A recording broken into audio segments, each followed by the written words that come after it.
My commercial properties sold for $42 million. I rushed home early to share the news with my wife. When I arrived, I heard my attorney's voice from our bedroom. They were not having an affair. It was something much worse. So then I did something that would make the devil himself shiver. My name is Harrison Thorne. I am 72 years old. If you looked at me, you would see a man in an expensive suit with gray hair and tired eyes. You might think I am just another retiree ready to play golf and fade away. You would be wrong. I built a logistics empire in Chicago from a single rusted truck and a shovel. I have fought unions. I have fought competitors. I have fought the city council. But nothing prepared me for the war I started inside my own house last Tuesday. Before I continue this story, let me know where you are watching from in the comments below. Hit like and subscribe if you have ever been underestimated by the people who were supposed to love you. It was a Tuesday afternoon. The air in Chicago was crisp and cold, the kind of cold that wakes you up. I sat in the boardroom of the investment firm holding a pen that felt heavier than a sledgehammer. $42 million. That was the final offer for my chain of warehouses. After 50 years of grit and grease and missed birthdays and late nights, I was finally cashing out. I signed the papers. My hand did not shake. I felt a weight lift off my chest that I had been carrying since I was 22. I walked out of that skyscraper feeling like a young man again. I did not call my wife Patricia.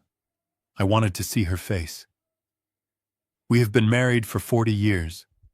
40 years of her tolerating my long hours. 40 years of me promising that one day we would stop.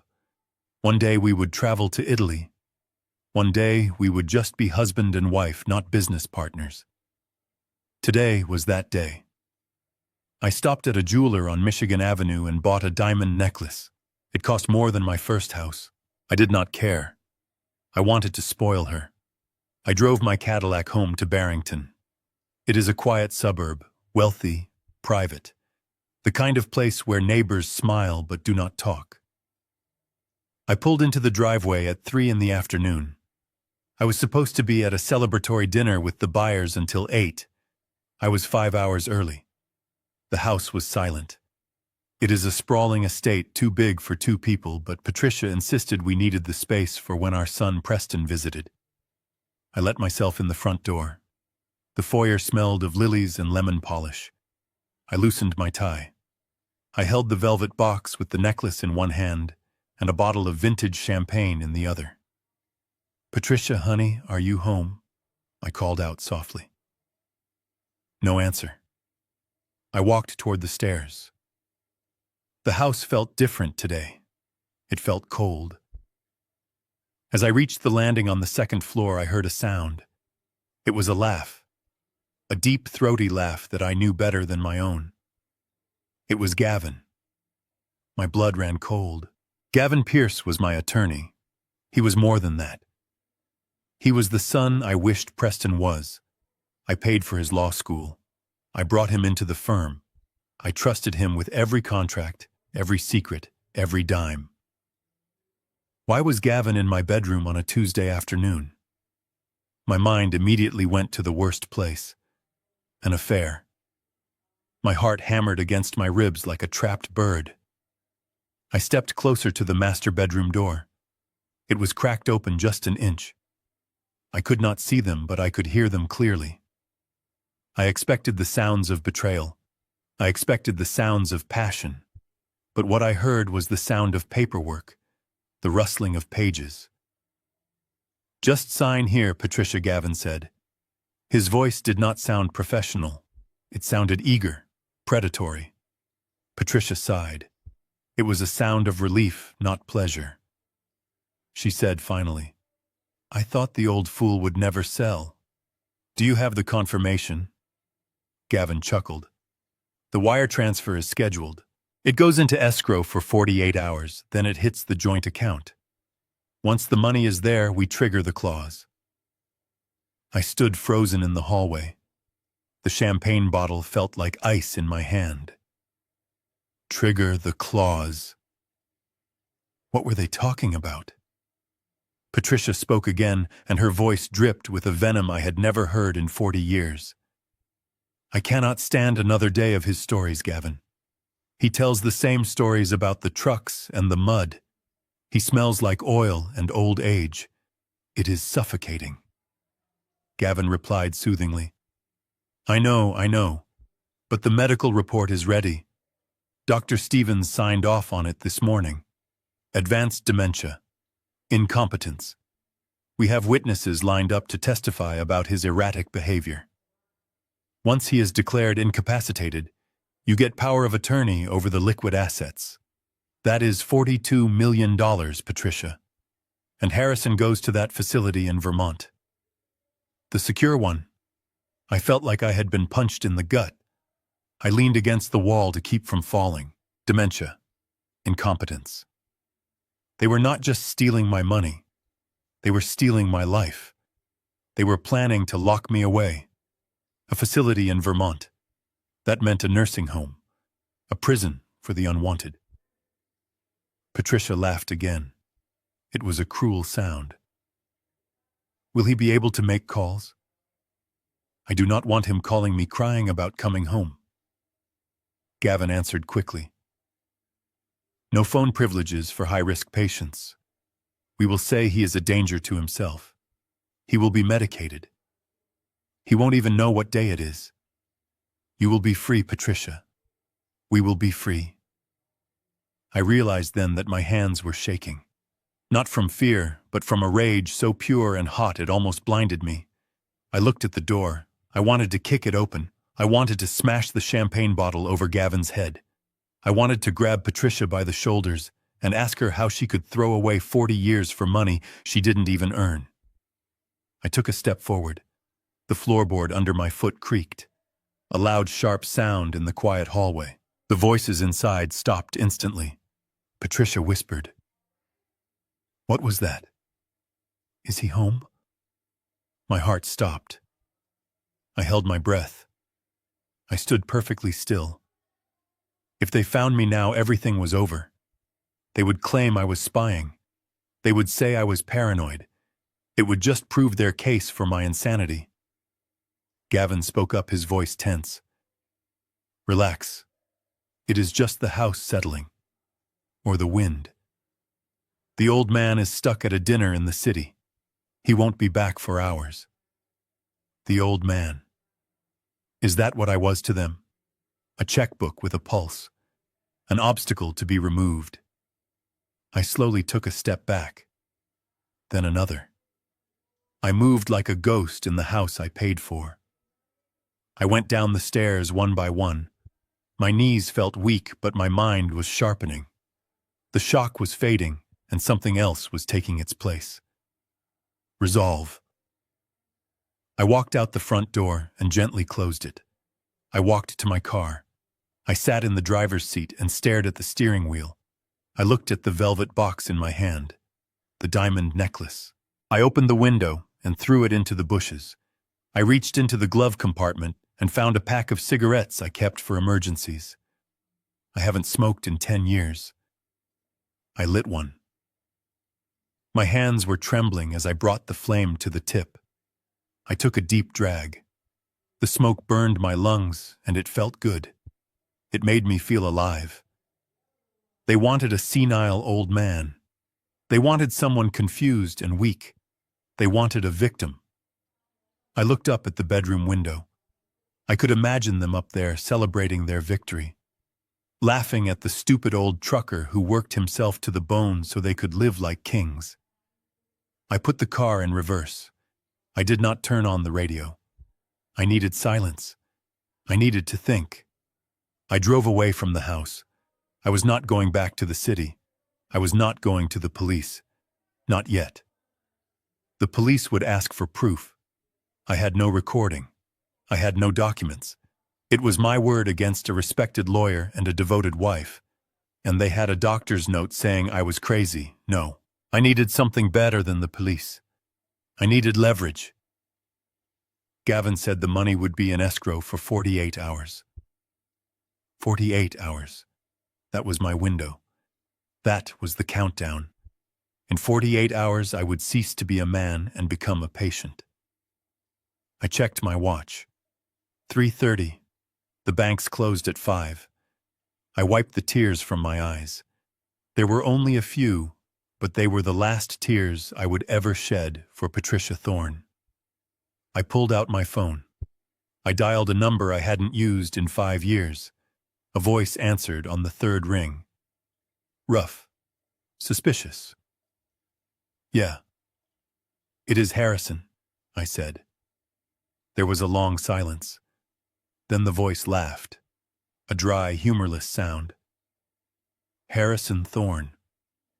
I thought you were dead or retired. I am not dead, Marcus. But I might be by Friday if you don't help me. Marcus was a forensic accountant, the best in the business. He was also a man who hated Gavin Pierce almost as much as I did right now. Gavin had thrown Marcus under the bus years ago to save his own skin on a tax audit. Marcus went to prison for 2 years. Gavin got a promotion. I need you to meet me, I said. Where? Marcus asked. The diner on 4th. And Marcus, bring your laptop. We are going to rob a bank. I hung up the phone. I looked at my face in the rearview mirror.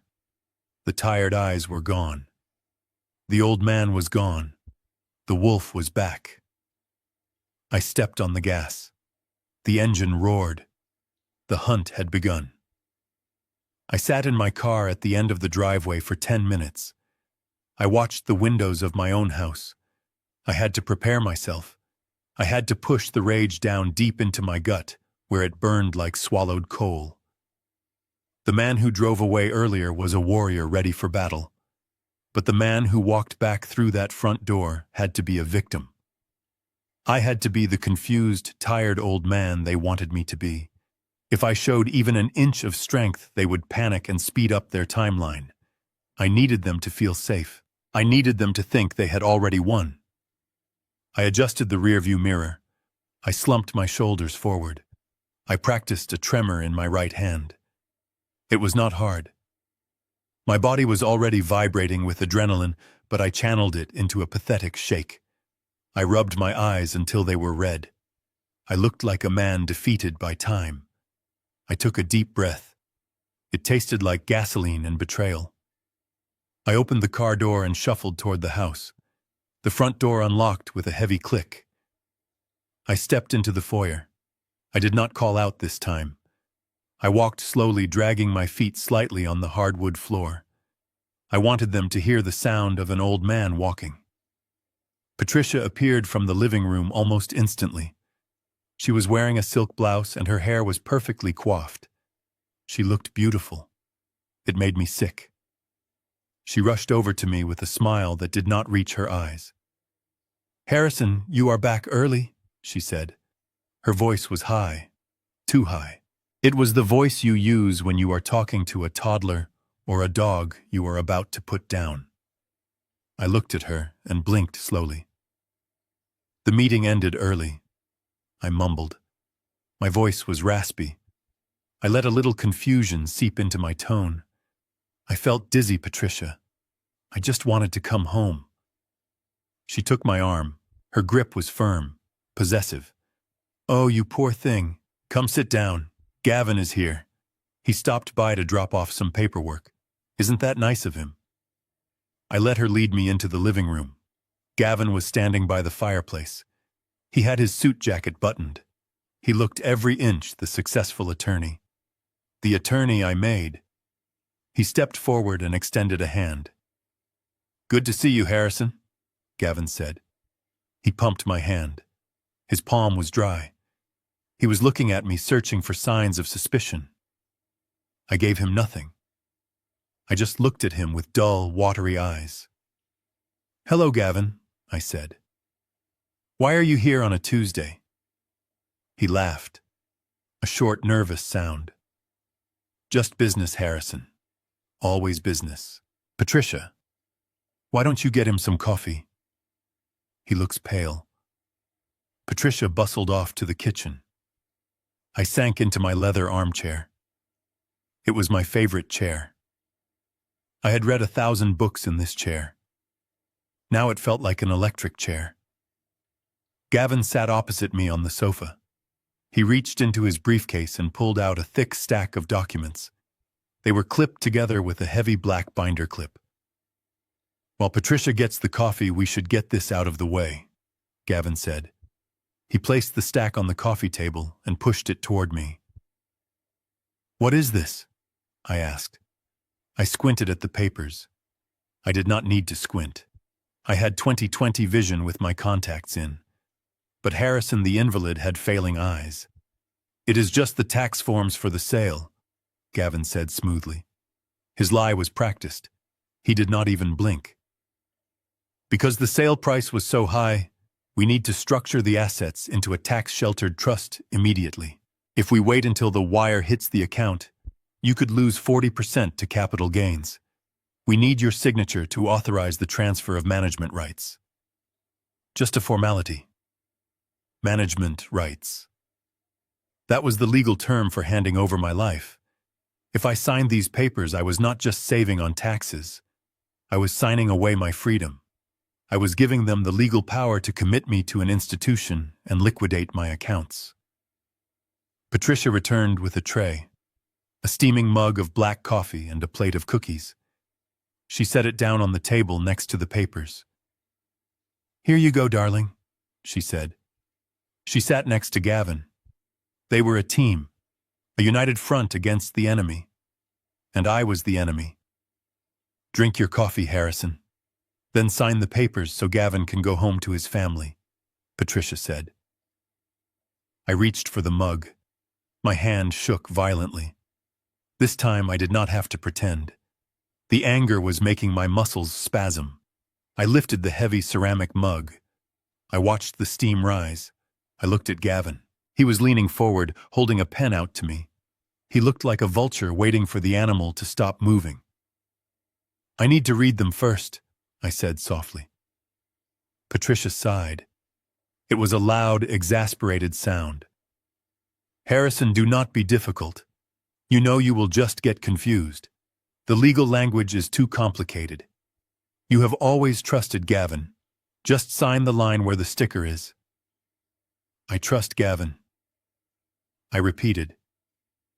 The words tasted like ash in my mouth. I leaned forward. I held the mug in my right hand.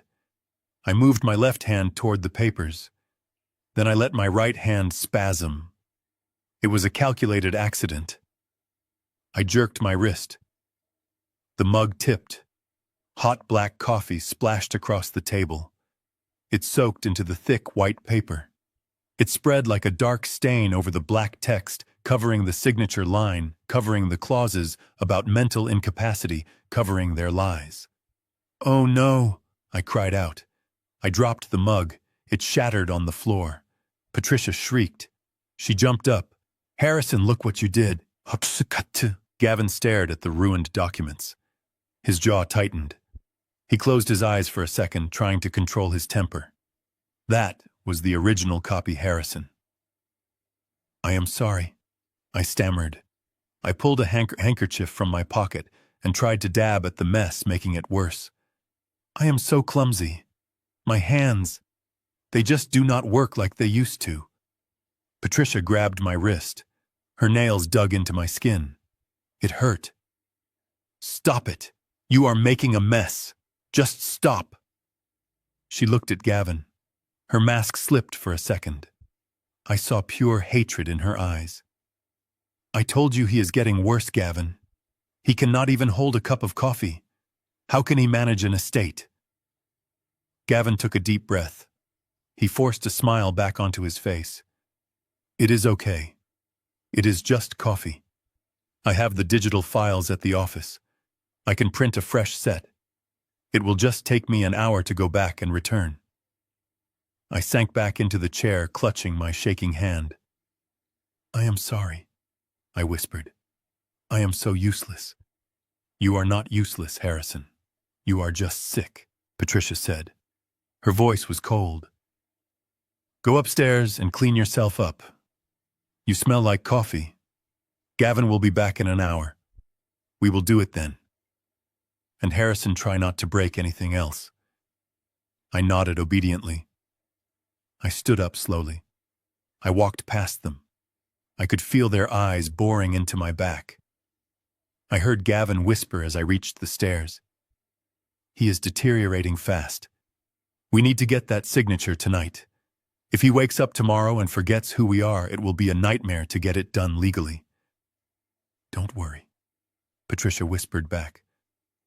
I will make sure he signs, even if I have to guide his hand.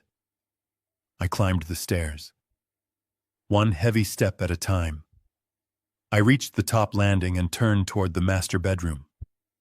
I walked into the bathroom and locked the door behind me.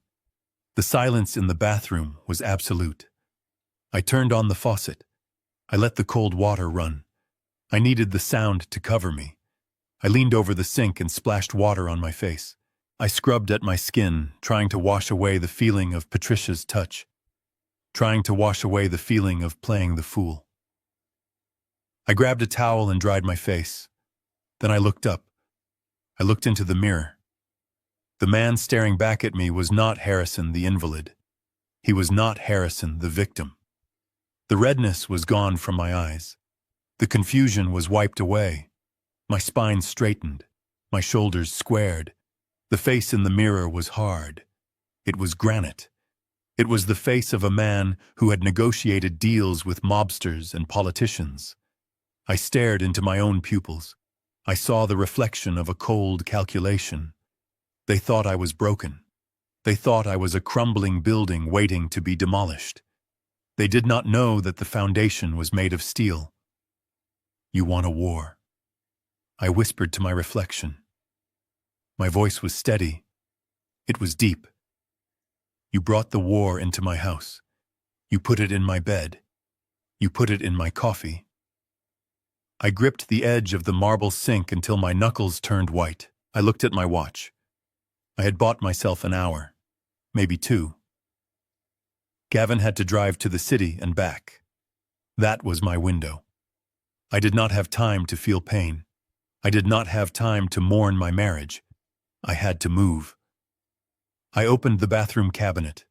Behind the bottles of cologne and shaving cream there was a false back panel. I had installed it 10 years ago, not for money, but for information. I popped the panel open. Inside was a burner phone and a small black notebook containing account numbers I had kept secret even from Gavin. I took the phone. I looked at the mirror one last time. Goodbye, Harrison the husband, I said. I unlocked the bathroom door. The old man stayed in the mirror. The predator walked out.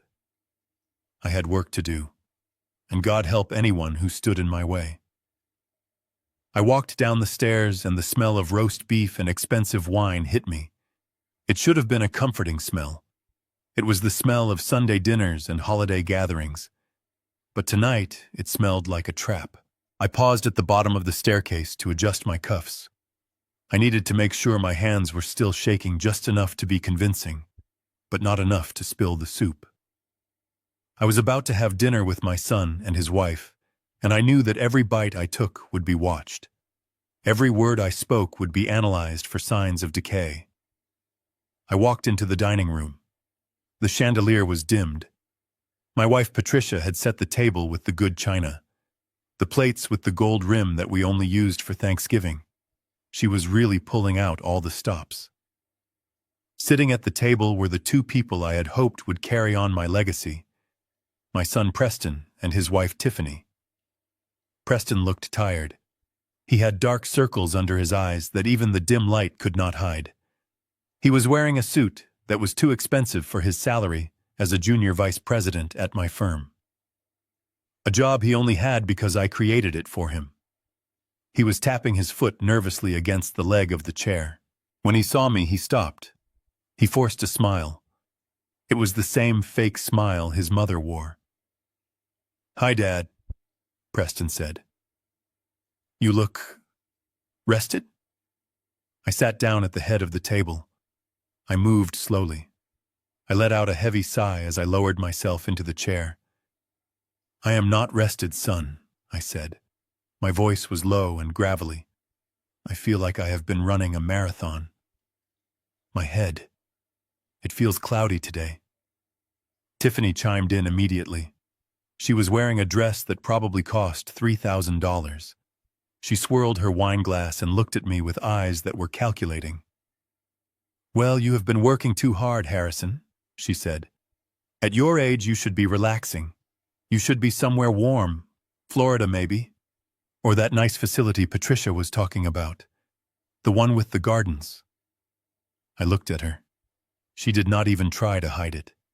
She was already shipping me off. I picked up my napkin and unfolded it with trembling fingers. "I do not know, Tiffany. The business needs me. There are so many details. The new contracts, the warehouse sale. I do not know if I can just walk away." Preston leaned forward. His desperation was palpable. He looked like a drowning man reaching for a life raft. "Dad, that is exactly why you need to step back," he said. His voice was urgent. "Gavin and Mom told me about the medical report. You are not well. You are forgetting things. You are making mistakes. Let us handle it. I can take over the accounts. I can manage the sale proceeds. I have been watching you for years. I know what to do." I looked at my son. I saw the sweat on his forehead. I saw the way his hand gripped his wine glass until his knuckles were white.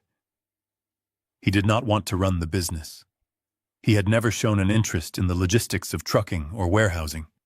He found it boring. He wanted the money. He wanted the power without the work. I sliced a piece of roast beef. The knife scraped against the china. It was a harsh sound in the quiet room.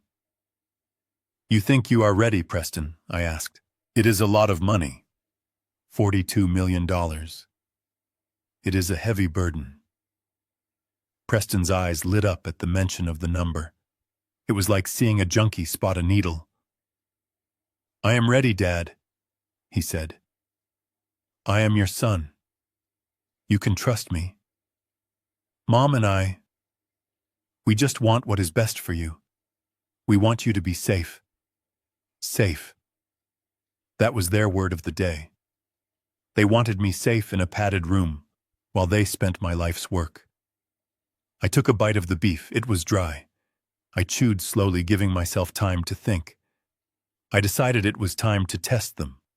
I wanted to see just how far they would go to validate my incompetence. I turned to my daughter-in-law. I looked her right in the eye. "You know Jennifer," I said. The table went silent. Her name was Tiffany. We had known her for 10 years. I continued pretending not to notice the silence. "Jennifer, I was thinking about what you said. About the gardens. Maybe you are right. Maybe this house is too big for me now." Tiffany looked at Patricia. Then she looked at Preston. A slow smirk spread across her face. She did not correct me. She did not say, "Dad, my name is Tiffany." She accepted the error because it proved I was losing my mind. It was exactly what they wanted. "Oh, Harrison," she said softly, her voice dripping with false sympathy. "I think that is a very sensible idea. This house is so old-fashioned anyway. The dark wood, the heavy drapes. It is depressing. Once you are settled in the new place, Preston and I can take care of this house. We were thinking of opening it up, knocking down some walls, modernizing it. Maybe putting in a pool where your rose garden is. My rose garden. The garden I planted with my own mother 50 years ago. The garden where I scattered my mother's ashes. She wanted to dig it up for a swimming pool. I felt a flash of heat in my chest. I wanted to slam my fist on the table. I wanted to tell her to get out of my house, but I didn't. I just nodded vacantly. "That sounds nice," I mumbled. A pool. That would be nice for the grandchildren, if you ever have them." Preston laughed nervously. "One thing at a time, Dad. Let's get the paperwork signed first. Gavin said he is coming back tonight, right, Mom? Patricia nodded. She was watching me like a hawk. Yes. He went to get fresh copies. He will be here within the hour. Harrison, you will sign them tonight, won't you? For Preston. I looked at my son. Really looked at him. I remembered teaching him to ride a bike. I remembered paying for his first car. I remembered bailing him out of trouble in college when he got caught with drugs. I had always cleaned up his messes. I had always hoped he would grow out of it. But sitting here tonight, I realized he hadn't. He had just found a bigger mess. And he was willing to bury his father to clean it up. I will do whatever is necessary, I said. Suddenly, Preston stood up. He patted his pockets. I need to use the restroom, he said. I will be right back. He hurried out of the room. In his haste, he left his phone sitting on the table next to his plate. I watched him go. I waited a beat. Then I let my fork clatter onto the floor.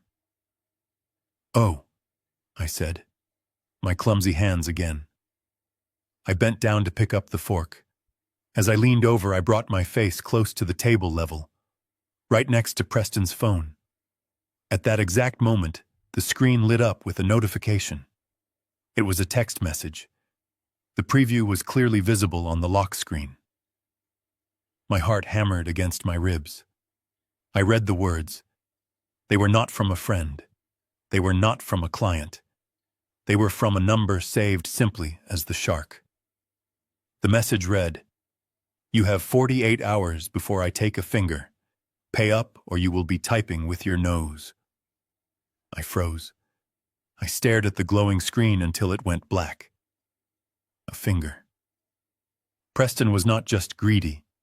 He was in deep. He was drowning in gambling debt. That was why he was so desperate. That was why he needed the money now. He wasn't just trying to get rich. He was trying to save his own skin. And he was willing to sacrifice me to do it. He was going to sell his own father to a mental institution to pay off a bookie. I picked up the fork and sat back up. My face was pale, but this time I wasn't acting. The horror of it was real. Patricia looked at me. "Are you okay, Harrison? You look like you saw a ghost." I looked at the empty doorway where my son had disappeared. "I am fine," I said. "I just realized something." "What is that?" Tiffany asked, sipping her wine. "I realized that family really is everything," I said. Preston walked back into the room. He looked relieved. He sat down and checked his phone. He shoved it quickly into his pocket. "Ready for dessert, Dad?" he asked. I smiled. It was a cold smile, a smile that didn't reach my eyes. "No, son," I said.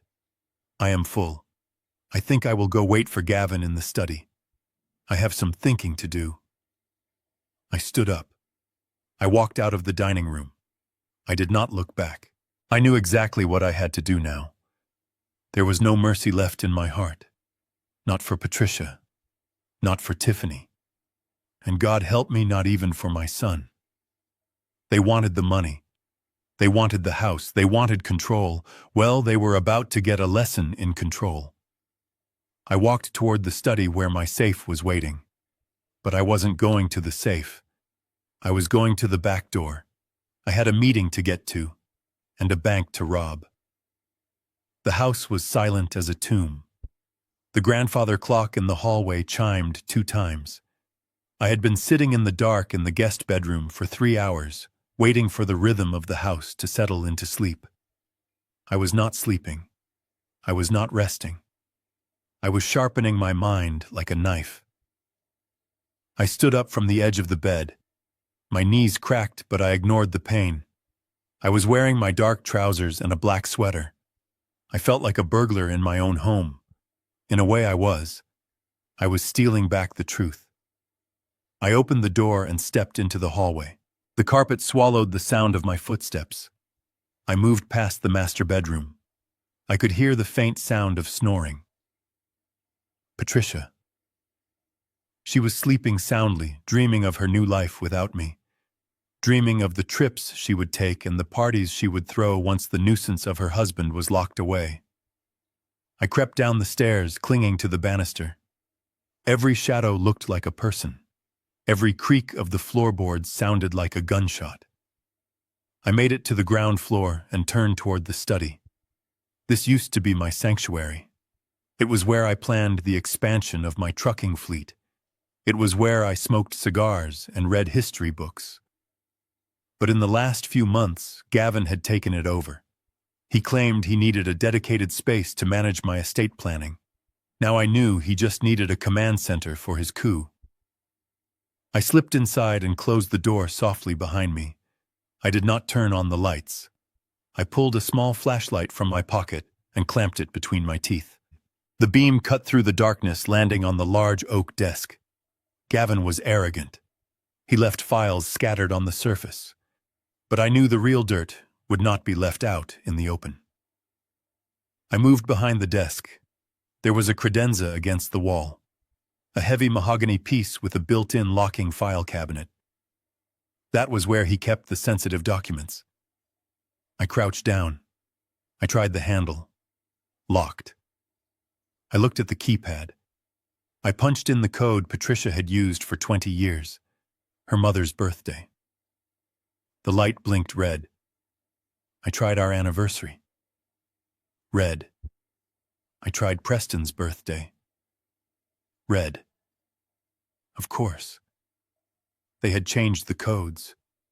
They locked me out of my own life. I sat back on my heels. A younger man might have panicked. A desperate man might have tried to smash the lock. But I was not just a businessman. I started my life as a mechanic.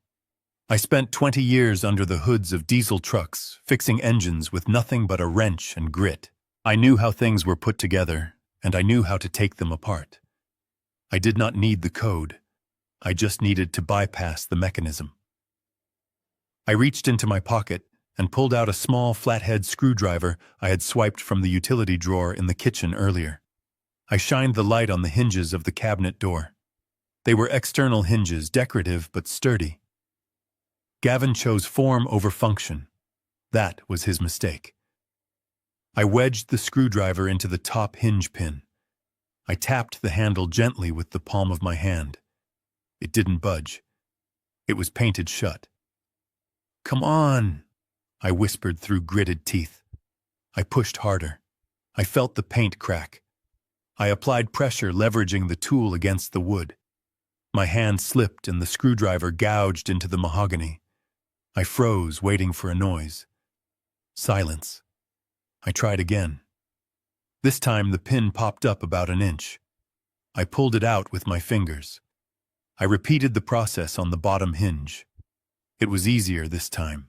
With both pins removed, the door was no longer attached to the frame on the right side.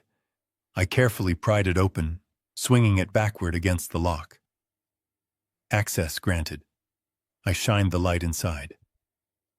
Hanging folders. Dozens of them. I flipped through the tabs.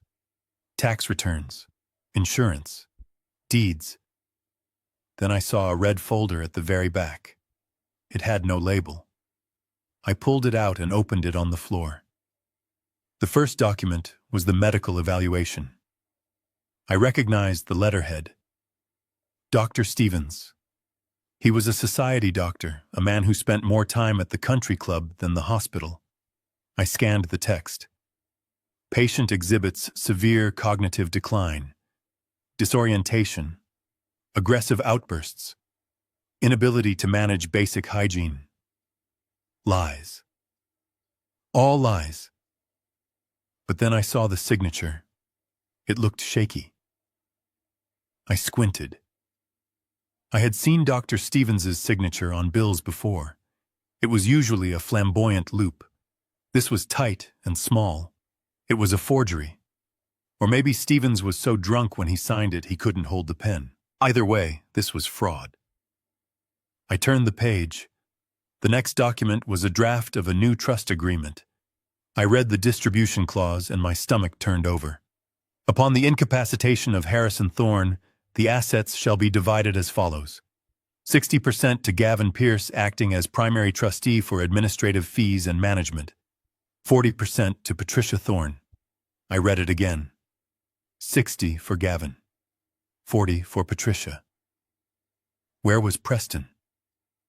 I frantically flipped through the pages looking for my son's name. I found it in a small paragraph on the last page. Preston Thorne shall receive a monthly stipend of $2,000 subject to the approval of the primary trustee. No access to principal capital. I sat there in the dark, stunned. My son was selling me out for a fortune, and he wasn't even going to get it.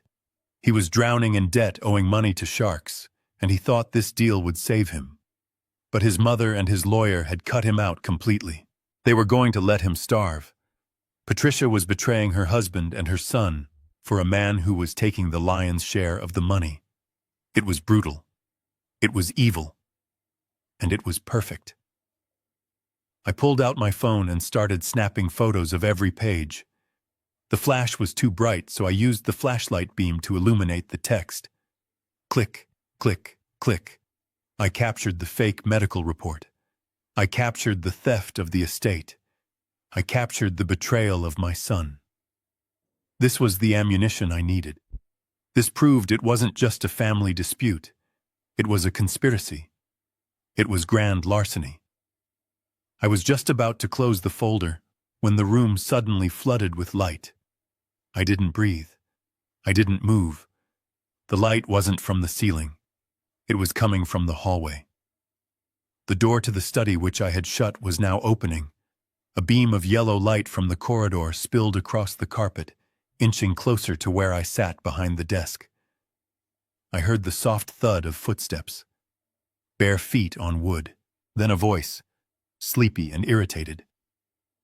"Gavin, are you down here?" It was Patricia. She was coming in. If she saw me crouching behind the desk with the lock broken and the files exposed, the game was over. She would scream. She would call the police and say I was having a violent episode.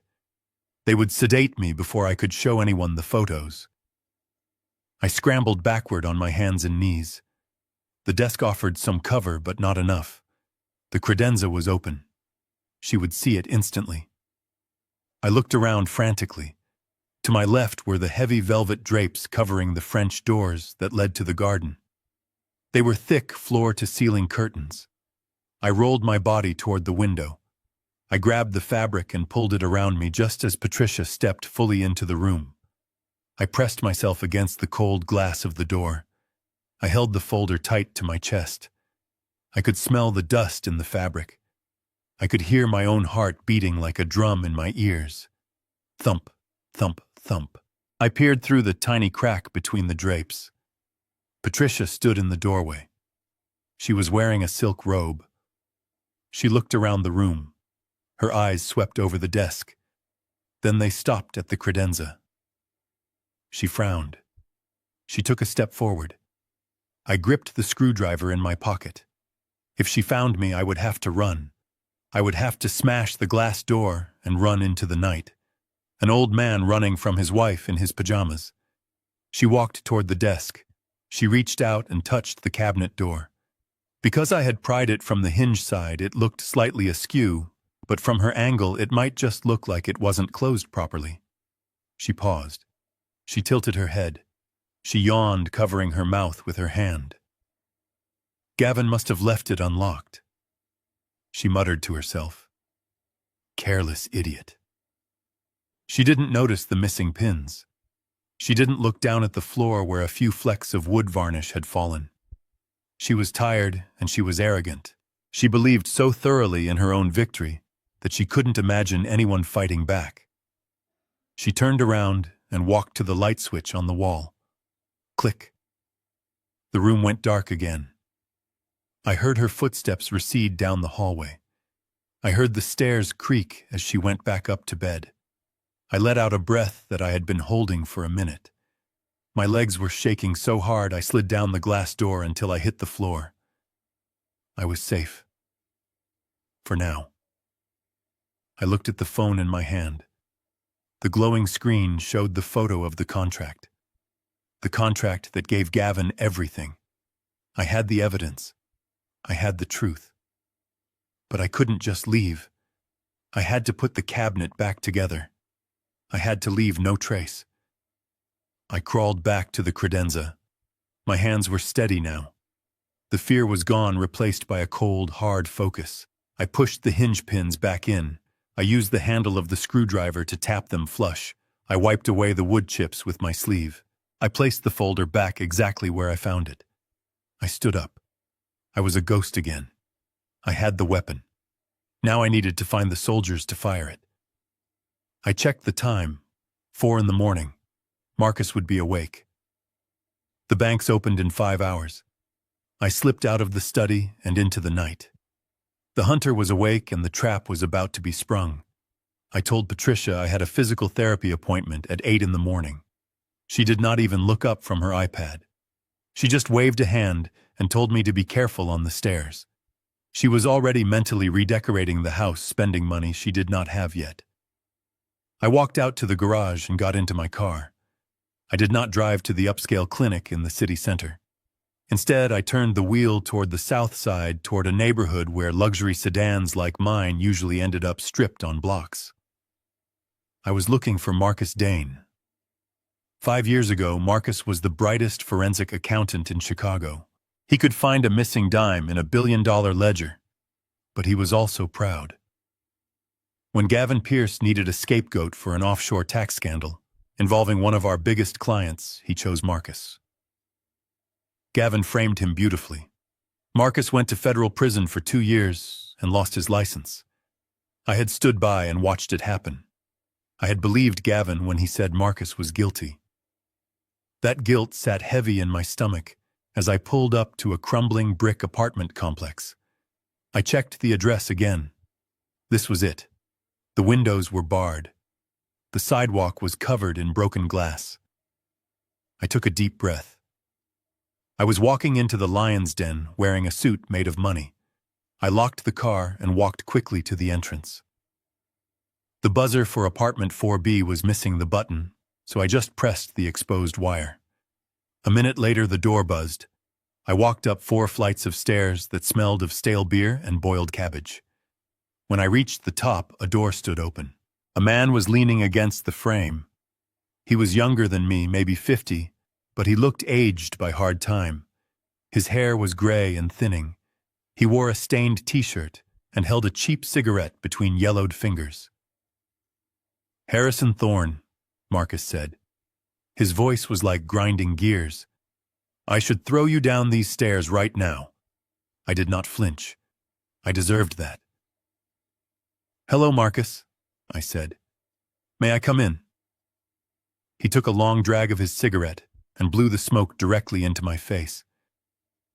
"You have some nerve coming here. Did Gavin send you to gloat? Or did he send you to make sure I am still miserable?" "Gavin is trying to put me in a cage just like he did to you," I said. Marcus froze. The cynical smile dropped from his face. He stepped back and gestured for me to enter. The apartment was small and dark. Stacks of newspapers and legal journals lined the walls. Computer monitors were set up on a folding table humming in the corner. Marcus kicked a pile of laundry off a chair. "Sit," he commanded. "Talk fast. I have a shift at the warehouse in an hour." I sat down. I pulled out my phone and opened the photos I had taken the night before. I placed the phone on the table between us. "I sold my company yesterday for $42 million, I said.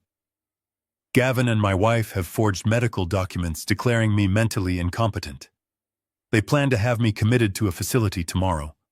Gavin takes 60% as trustee. My wife takes 40%. I get nothing but a padded room." Marcus picked up the phone. He scrolled through the images. He zoomed in on the fake signature. He looked at the trust agreement. I watched his eyes. They were scanning the documents with the speed and precision of the expert he used to be. He let out a low whistle. "This is dirty. Even for Gavin, this is dirty. He is getting greedy." He put the phone down and looked at me. His eyes were cold. "So what?" he asked. "You want my pity. You watched him destroy my life, Harrison. You signed the checks. You let him ruin me because it was convenient for business. Now the shark you kept as a pet is biting your hand. That sounds like justice to me." I nodded. "You are right. I was blind. I was arrogant. I thought Gavin was loyal. I was wrong. And I am paying for it. My son is in on it too. My whole life is a lie, Marcus." I leaned forward. I looked him dead in the eye. "But I am not here for pity. I am here for revenge. And I am here to offer you a job." Marcus laughed, a bitter barking sound. "I cannot work for you, Harrison. I am a felon. No license, remember. I am not hiring you as an accountant," I said. "I am hiring you as a consultant. I need you to help me steal my own money back before it hits that joint account. I need you to help me destroy Gavin Pierce." I reached into my jacket pocket and pulled out an envelope. It was thick. I had emptied my personal safe before leaving the house. There is $10,000 cash in there, just for listening. If you help me pull this off, I will give you $1 million tax-free, and I will give you the evidence to send Gavin to prison for the rest of his life. Marcus stared at the envelope. He looked at the money. Then he looked at me. I saw the hunger in his face, not just for the money, but for the chance to strike back at the man who took his life away. He picked up the envelope. He weighed it in his hand. Then he tossed it onto the table next to the computer. "Keep your 10 grand, he said. "I will take the million, and I will take Gavin's head on a platter." He spun his chair around to the monitors. He started typing furiously. His fingers flew across the keyboard. "Okay," he said. "Let's look at the structure. The money is in escrow right now. It is sitting in a holding account at the title company." "Yes," I said. "It is scheduled to wire tomorrow at noon." Marcus shook his head. "If it hits the joint account, you are dead. The moment it touches an account with Patricia's name on it, the power of attorney kicks in. We need to divert it before it lands." He pulled up a legal database. He started muttering to himself. "Escrow instructions, amendment. We need a vehicle, a reason to move the funds that looks legitimate." He stopped typing. He turned to me with a wicked grin. "Have you ever heard of a 1031 exchange, Harrison?" I frowned. "Of course. It is a tax deferral strategy. You sell a property and use the proceeds to buy a like-kind property within a certain time frame to avoid capital gains tax." "Exactly," Marcus said. "Gavin set this up as a cash out.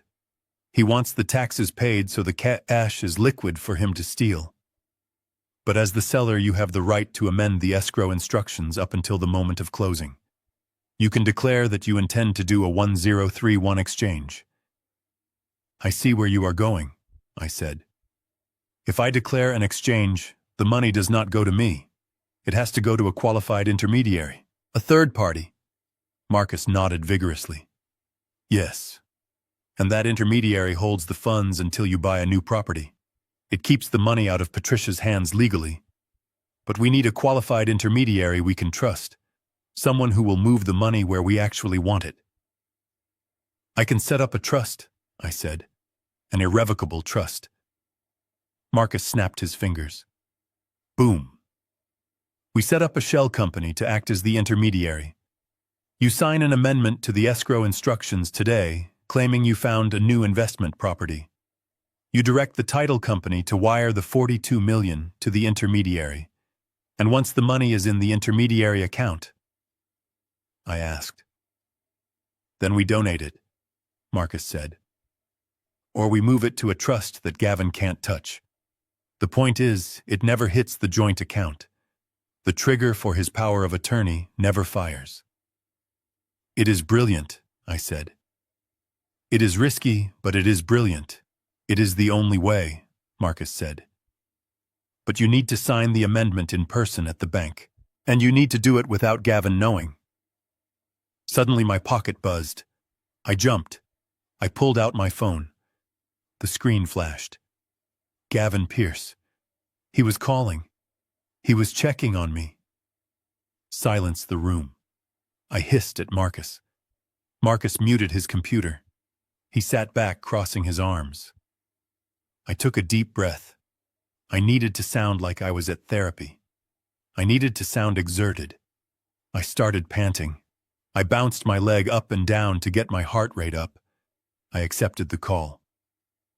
"Hello?" I gasped. "Gavin? Harrison?" Gavin's voice was sharp. "Where are you?" "I called the house and Patricia said you left 2 hours ago. I am at the clinic," I wheezed, taking a breath between words. "Physical therapy. The doctor has me on the treadmill. It is exhausting." Gavin paused.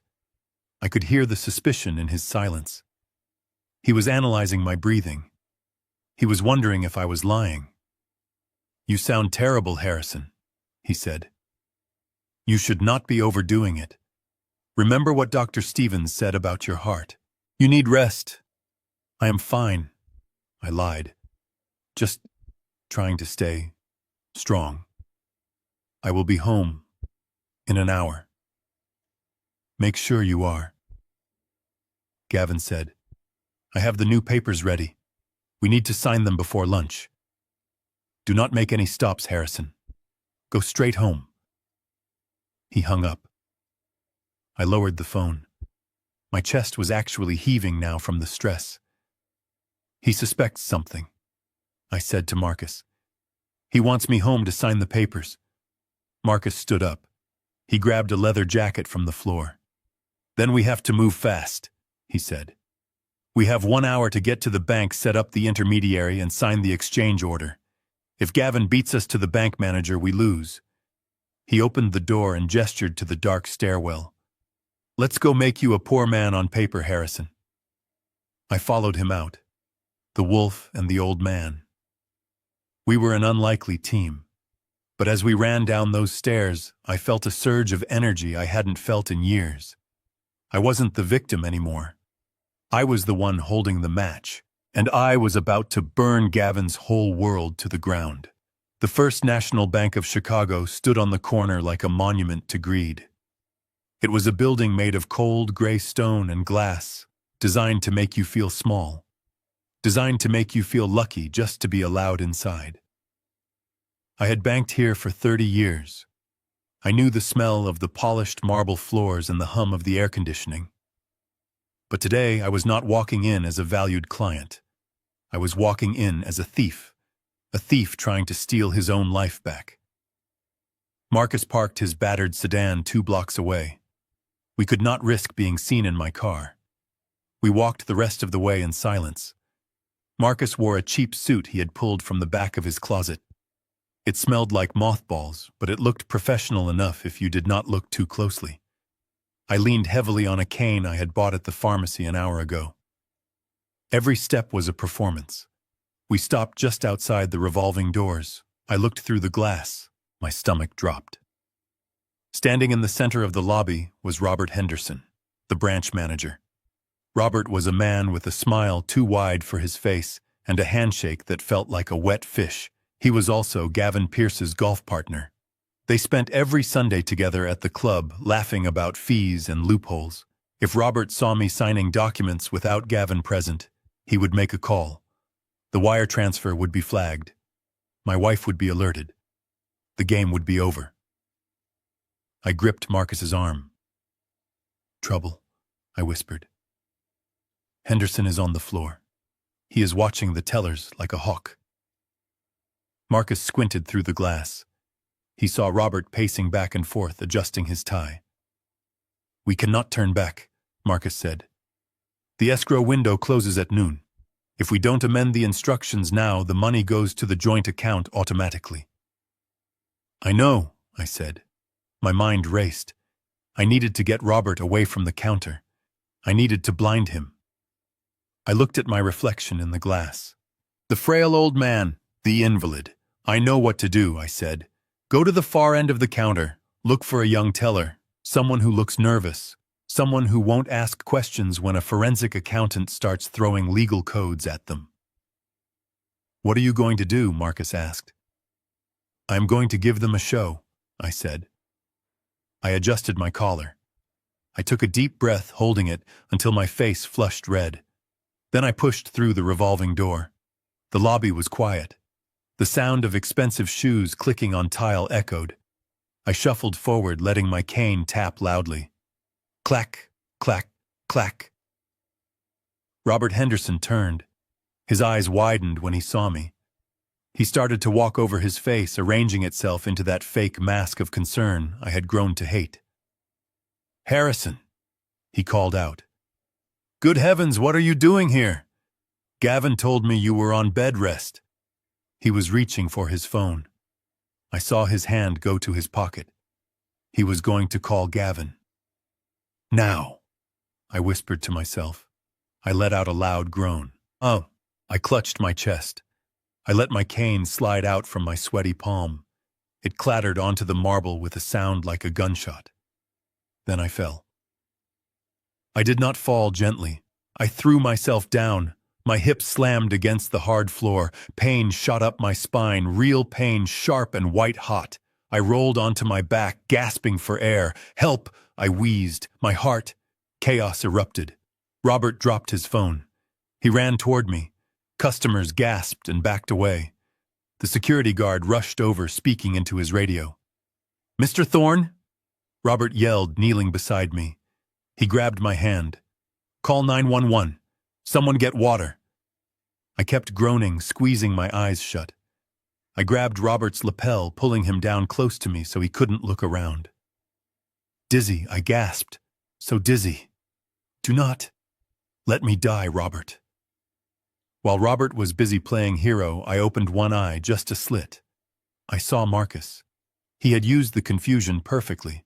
While everyone was staring at the dying millionaire on the floor, Marcus had slipped to the far window. There was a young woman there.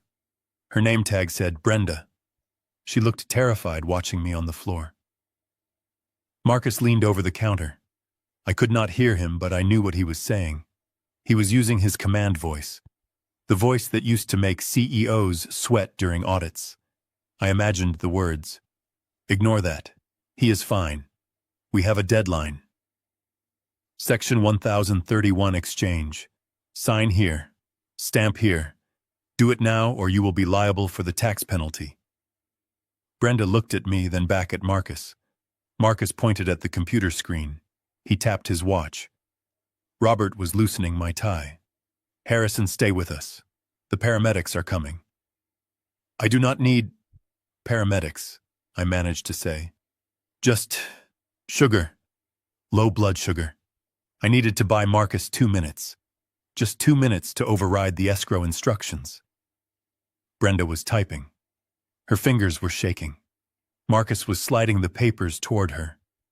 The amendment to escrow.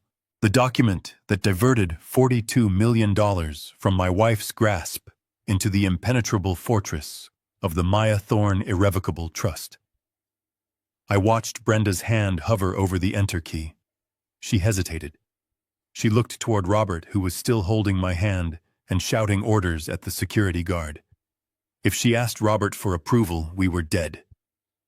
I let out a high-pitched wheeze. I convulsed my leg, kicking a display of brochures over. It made a tremendous crash. Robert jumped. Brenda jumped. But in her startlement, she hit the key. I heard the sound. The distinct mechanical whir of the validation printer. Ch-ch-ch-chunk. It was the most beautiful sound I had ever heard. Better than a symphony. Better than the first cry of a newborn. It was the sound of victory. Marcus took the receipt. He bowed his head slightly to Brenda. He did not look at me. He turned and walked calmly toward the exit. He gave me a signal, a small adjustment of his collar. It was done. The money was gone. The wire transfer had been redirected. When the funds were released tomorrow, they would not land in the joint account. They would fly right past Gavin and Patricia and land safely in a vault they could never touch. I suddenly felt much better. I stopped gasping. I took a deep breath. "Robert," I said. My voice was stronger. I think it is passing." Robert looked relieved and annoyed. "You scared us to death, Harrison. You really should not be out alone." "Where is Patricia?" "She is busy," I said. I sat up. My hip throbbed, but the pain felt like a badge of honor. I let Robert help me into a chair. The security guard brought me a cup of water. I drank it slowly. My hands were steady. "You need to go home, Harrison," Robert said. "I am going to call Gavin and tell him to come get you." "No," I said sharply. Robert froze. I softened my tone. "I do not want to worry him. He has so much work to do. I will call a car service. Please, Robert, let a foolish old man keep some dignity. Do not tell them I collapsed. They will only treat me like a child." Robert sighed. He patted my shoulder. "You are a stubborn man, Harrison. Fine, but go straight home." I stood up. I retrieved my cane. I adjusted my suit.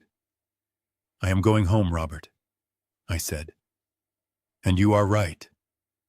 I am a stubborn man. You have no idea."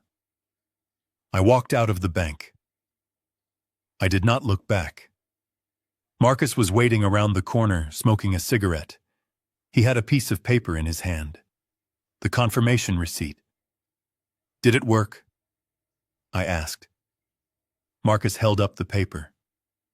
The wind caught it and it fluttered. $42 million, he said. "Transferred to the qualified intermediary.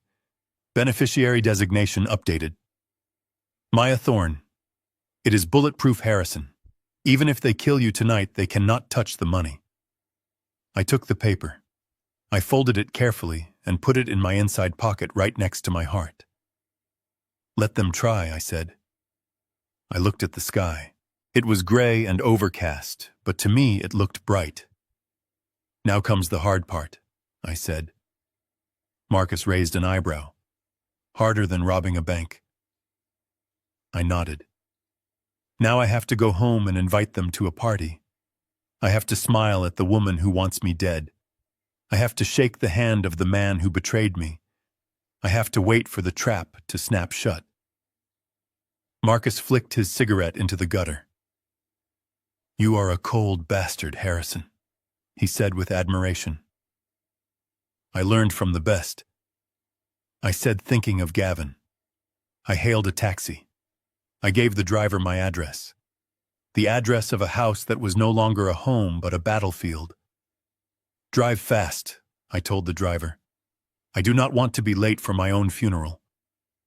I walked back into the house and the silence was heavy. It was not a peaceful silence. It was the kind of heavy atmosphere that hangs in the air before a thunderstorm breaks. I was tired. My hip throbbed from the fall at the bank, and my heart was weary from the adrenaline of the heist I had just pulled. I wanted to go to my room and lock the door. I wanted to close my eyes and pretend that my family was the family I thought I had yesterday. But life does not give you pauses. I found Preston in the living room. He was pacing back and forth, wearing a path into the Persian rug. He looked terrible. His hair was disheveled, and he had chewed his fingernails down to the quick. He smelled of stale bourbon and fear. When he saw me, he stopped. He looked at me with eyes that were red and desperate. "Dad," he said. His voice cracked. I looked at him. This was my boy. The boy I had taught to fish on Lake Michigan. The boy I had held when he scraped his knee. The boy I had bailed out of trouble more times than I could count. Even knowing what I knew about his betrayal, seeing him like this twisted a knife in my gut. "Hello, Preston," I said softly. I leaned on my cane. Are you all right? He rushed over to me. He fell to his knees. It was a theatrical gesture, but the tears in his eyes were real. They were tears of panic. Dad, I am in trouble, he sobbed. I made a mistake. A huge mistake. I tried to fix things myself, but I dug the hole deeper. I need help. I looked down at him. What kind of mistake, Preston? He swallowed hard. An investment. A friend told me about this tech startup. It was a sure thing, Dad. I leveraged my position. I borrowed money against my future inheritance. But the company folded this morning. The guys I borrowed from. They are not banks. They are bad people. I knew he was lying about the startup. It was gambling. It was always gambling. But the fear was genuine. The text message I had seen earlier about his fingers was real. How much? I asked. 500,000, he whispered. I need $500,000 by tonight, or they are going to hurt me. $500,000. It was a fortune to most people. To me, it was the price of a warehouse. It was money I had. Money I could write a check for right now without blinking. I looked at his shaking hands. A war was raging inside me. On one side was the cold, hard truth that he was conspiring to lock me away. On the other side was the instinct of a father to protect his cub. He was a traitor, but he was my traitor. If I didn't help him, he would be maimed or killed. Could I live with that? Could I let my son bleed because I was angry? I sighed. A long, rattling breath. Get my checkbook, I said. It is in the desk drawer. Preston looked up. Hope flooded his face. It was pathetic and heartbreaking, really. You will help me. Just get it, I said, before I change my mind. He scrambled to the desk. He brought me the leather binder and a pen. I sat down in the armchair. My hand hovered over the paper. $500,000. I started to write the date. My hand was steady. I was not playing the invalid now. I was just a father saving his son one last time. Suddenly, Preston's phone buzzed in his pocket. He pulled it out. He glanced at the screen, then at me. I have to take this, he said. It is them. I have to tell them the money is coming so they don't come to the house. He turned his back to me and walked toward the window. He thought I was deaf. He thought I was senile. He thought I was focused on the check. But I stopped writing. I listened. Preston's voice was a harsh whisper. Yeah, Gavin. I know. I am getting it now. No, he is writing it. The old man is soft. Look, I don't care about the trust. I need this cash today. Once you lock him up tomorrow, the rest of the assets are mine anyway, right? Just make sure the facility keeps him sedated. I don't want him calling me asking for his money back. The pen froze in my hand. The ink bled into the paper, forming a small black pool. He wasn't talking to the loan sharks. He was talking to Gavin. He wasn't grateful. He wasn't sorry. He was just managing the timeline. He was extracting the last drop of blood from the stone before he threw it away. Just make sure the facility keeps him sedated. Those words echoed in my mind. He didn't just want my money. He wanted my silence. He wanted his father erased so he could enjoy his inheritance without guilt. I looked at the check. I had written Harry, half of my name. I felt something die inside me. It was the last ember of hope, the last tiny piece of my heart that believed my son could be redeemed. It turned cold and hard like stone. Preston hung up the phone. He turned back to me with a smile that was slick with oil. Okay, Dad. Everything is fine. Just finish the check, and I will run it to the bank. You are saving my life, Dad. I won't forget this. He reached out his hand for the checkbook. I looked at him. I looked at the stranger wearing my son's face. I gripped the check. The sound of paper tearing was loud in the quiet room. I ripped it in half, then in quarters. Preston's smile vanished. His face went pale, then red. Dad! What are you doing? I let the pieces of paper flutter to the floor like confetti. I looked up at him with blank, vacuous eyes. I let my mouth hang open slightly. I cannot remember. I stammered, my voice trembling with fake confusion. Remember what? Preston yelled. He stepped closer. The check, Dad. You were writing the check. I looked at my hand. I looked at the pen. My signature. I whispered. I forgot how it goes. Is it with 2 R's or 1? Who is Harrison Thorne? I feel so lost. Preston stared at me. For a moment he looked confused. Then the realization hit him. He thought I was having an episode. He thought his inheritance was slipping away because of the very dementia he was claiming I had. Write the damn name. He screamed. He lunged at me. He grabbed my wrist. His fingers dug into my flesh. He tried to force the pen back into my hand. Just sign it, old man. Sign the paper. I pulled back. I am scared. I whimpered. Who are you? Preston snapped. The desperation and the debt and the entitlement boiled over. He shoved me. He took his hands and pushed me hard against the back of the chair. My head snapped back and hit the leather. It wasn't a lethal blow, but the violence of it was shocking. You useless old heavyweight, he spat. You cannot even die right. You have to drag everything out. He stood over me, chest heaving. His fists were clenched. For a second I thought he was going to hit me again. I saw the violence in his eyes. He wanted to kill me. He wanted to reach into my chest and tear out the money.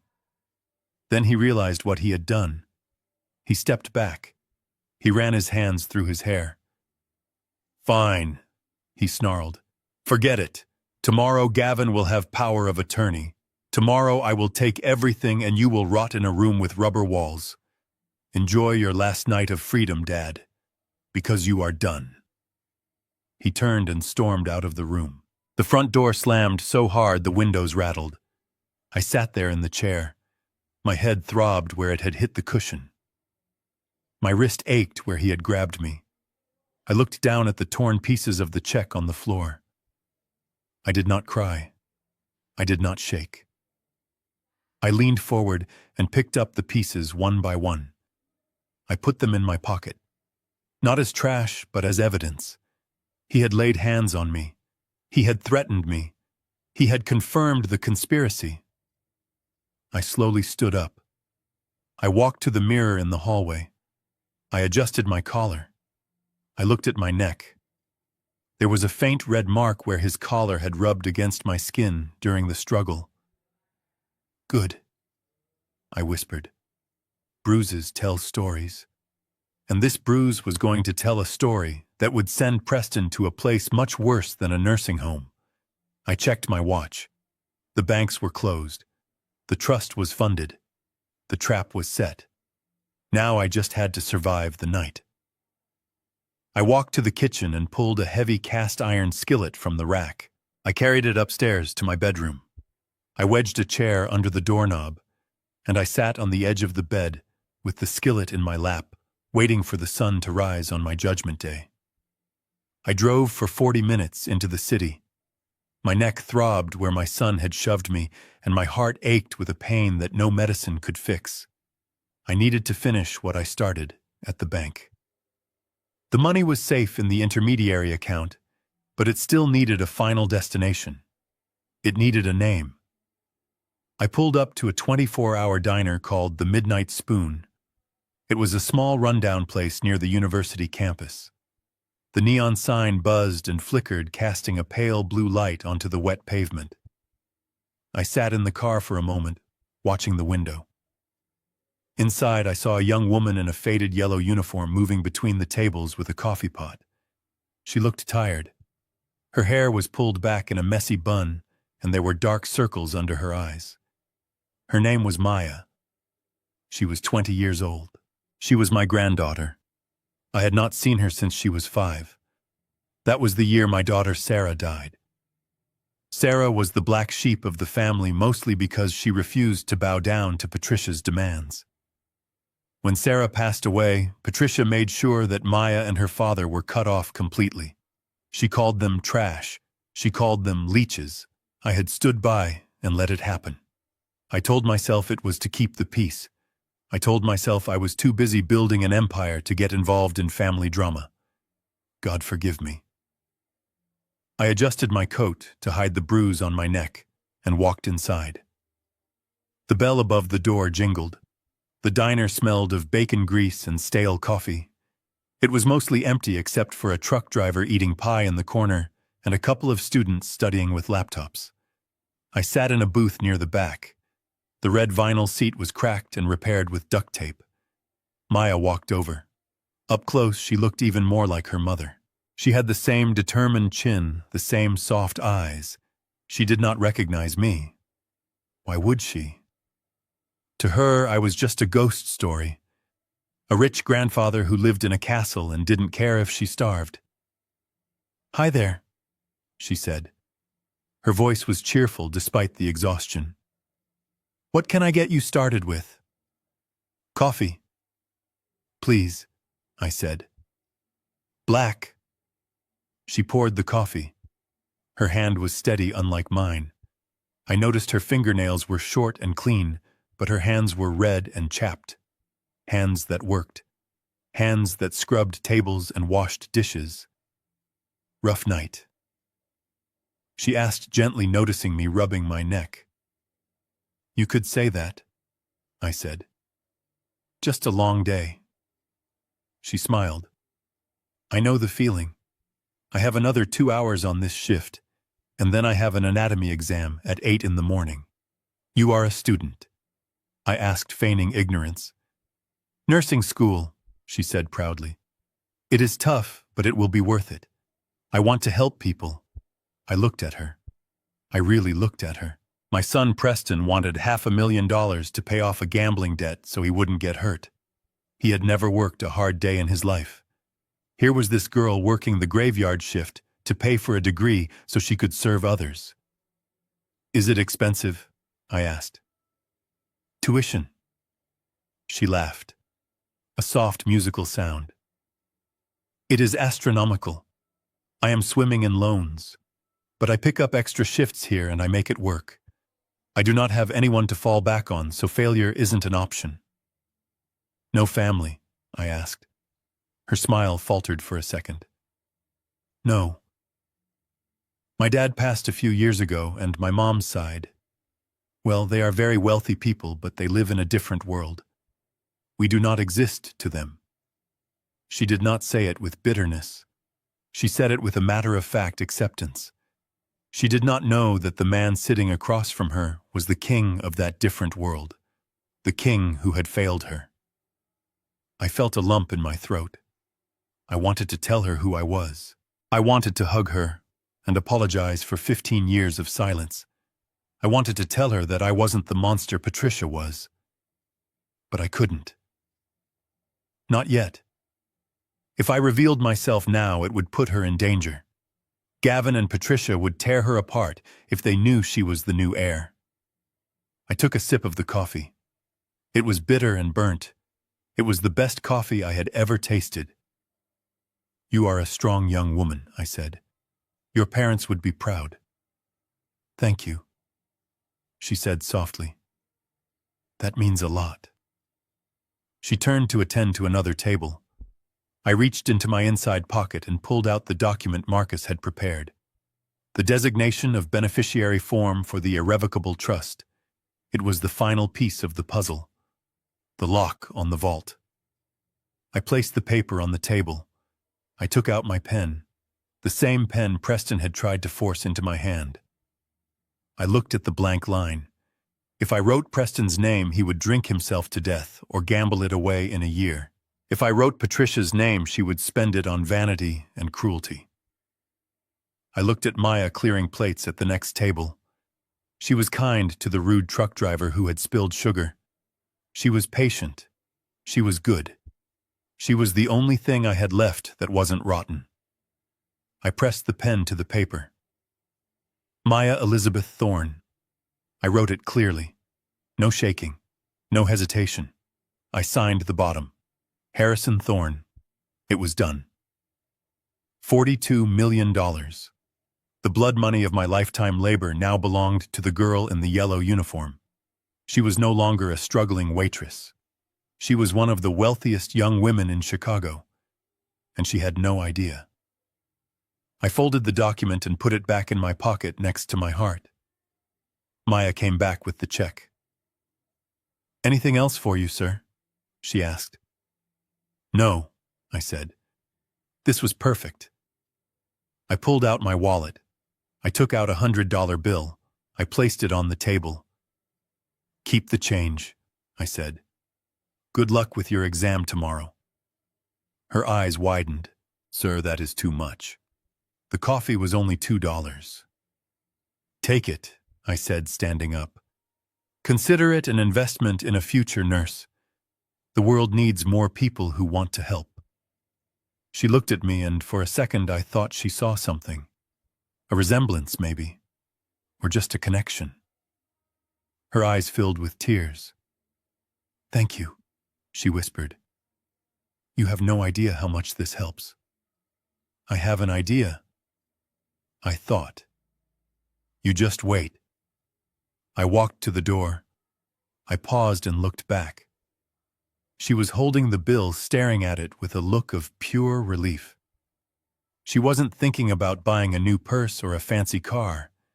She was thinking about rent. She was thinking about textbooks. I walked out into the cold night air. The pain in my neck was still there, but the pain in my heart had eased. I had lost a son tonight, but I had found a daughter. I got back into my car. The clock on the dashboard read 5 in the morning. The sun would be coming up soon.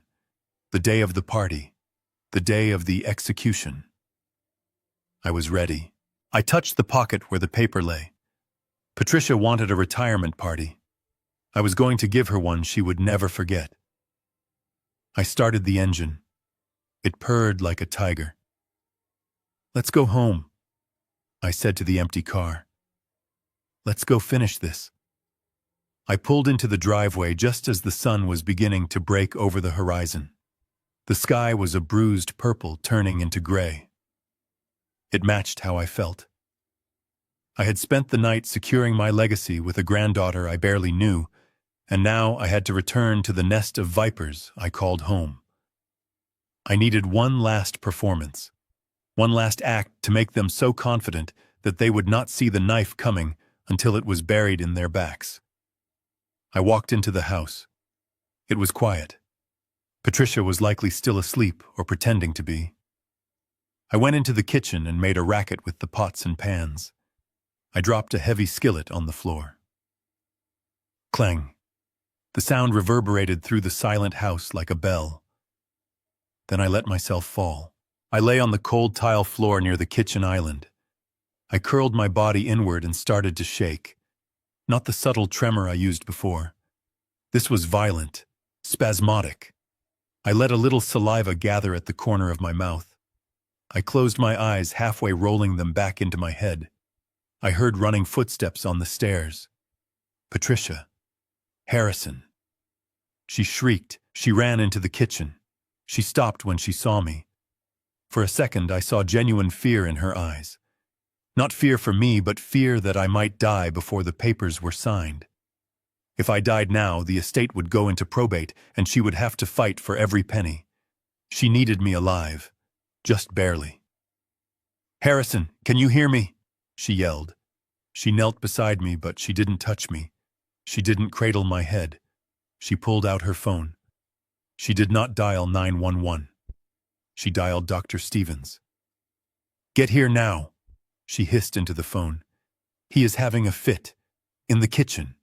No, do not call an ambulance. Just get here. We need him stable for tonight." She hung up. She looked down at me with disgust. "Look at you," she whispered. "You are a mess. Why couldn't you just fade away quietly?" I kept shaking. I let out a low moan. I was committed to the role.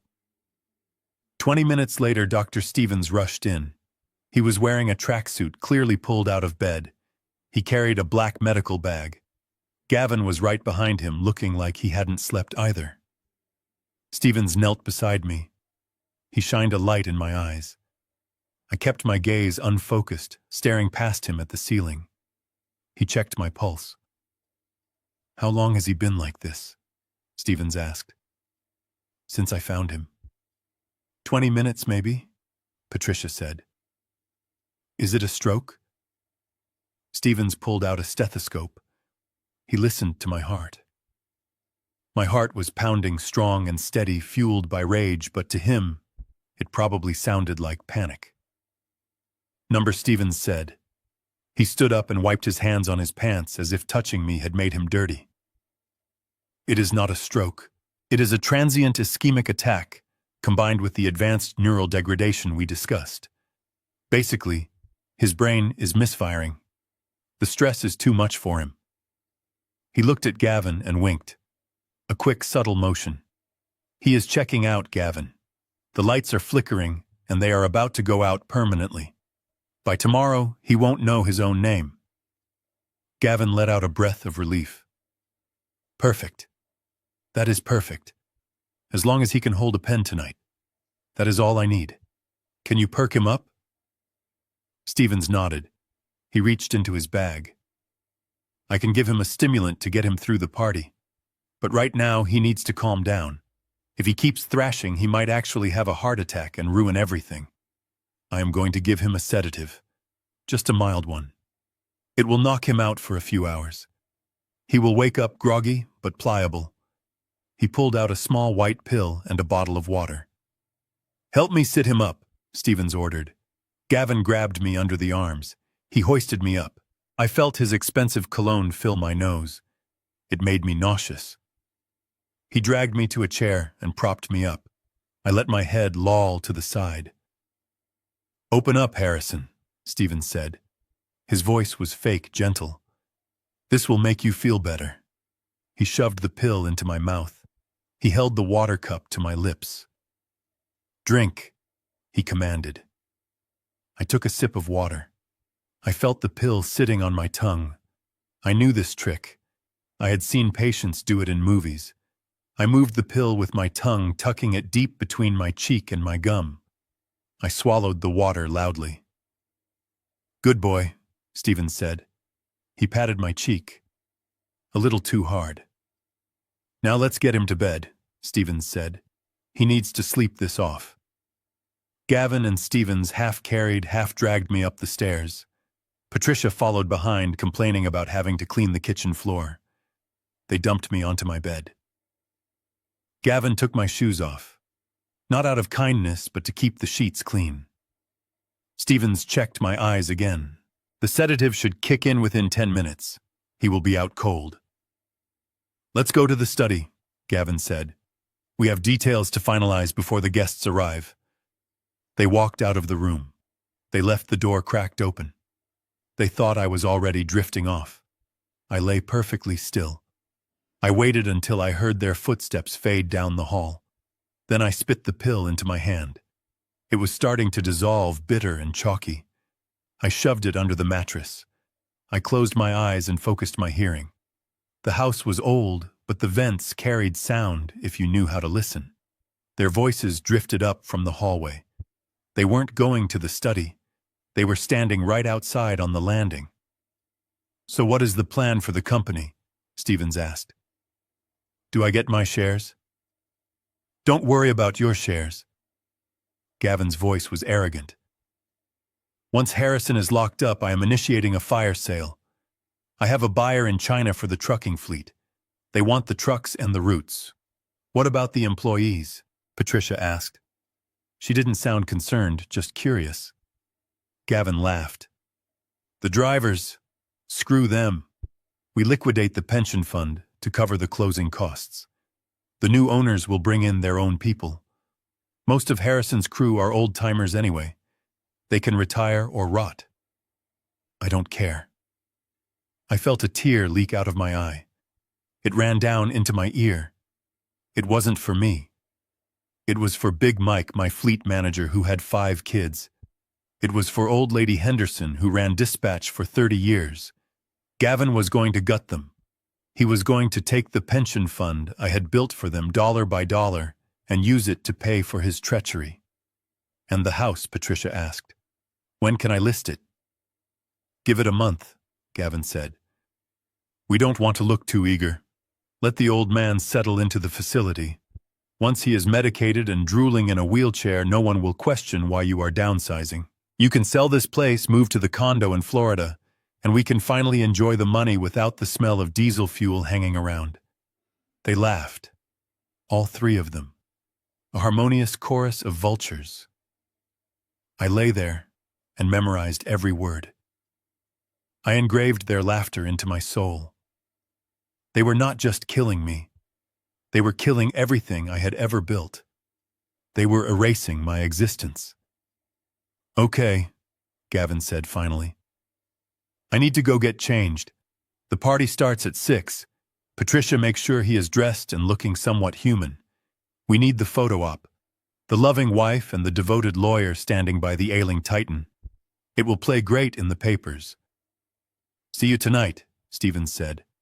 I will bring the syringe just in case he gets feisty. They walked away.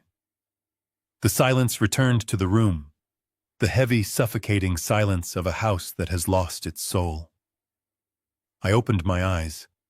The room was dim. The curtains were drawn. I slowly sat up. I wiped the saliva from my face. They thought I was asleep. They thought I was finished. They thought they were writing the final chapter of Harrison Thorne. But they forgot one thing. They forgot who wrote the book. I stood up and walked to the window.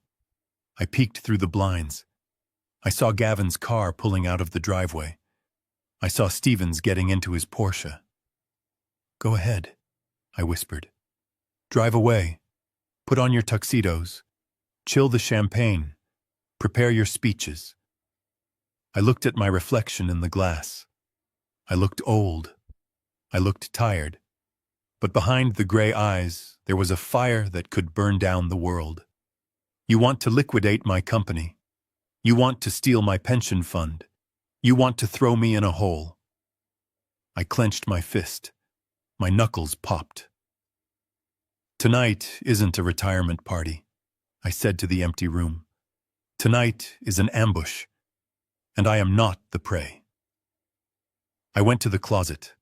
I pushed aside the gray suits, the sensible shoes. In the back, covered in plastic, was a tuxedo I hadn't worn in 10 years.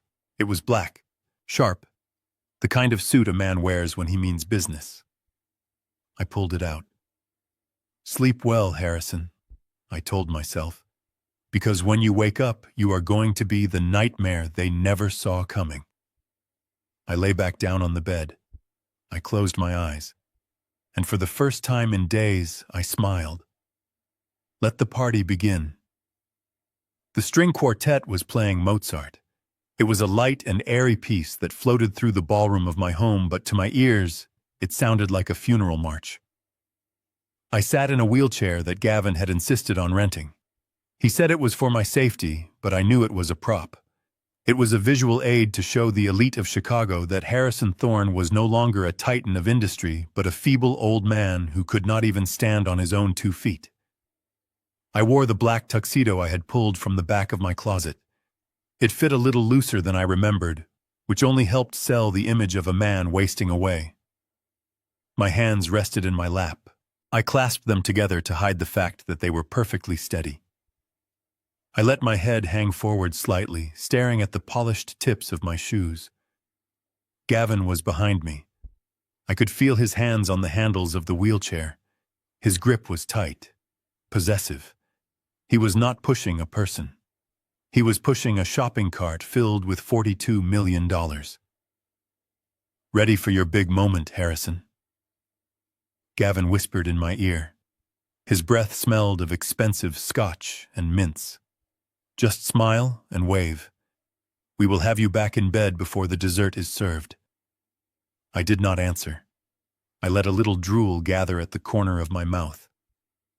I blinked slowly, as if the world was moving too fast for my decaying brain to process.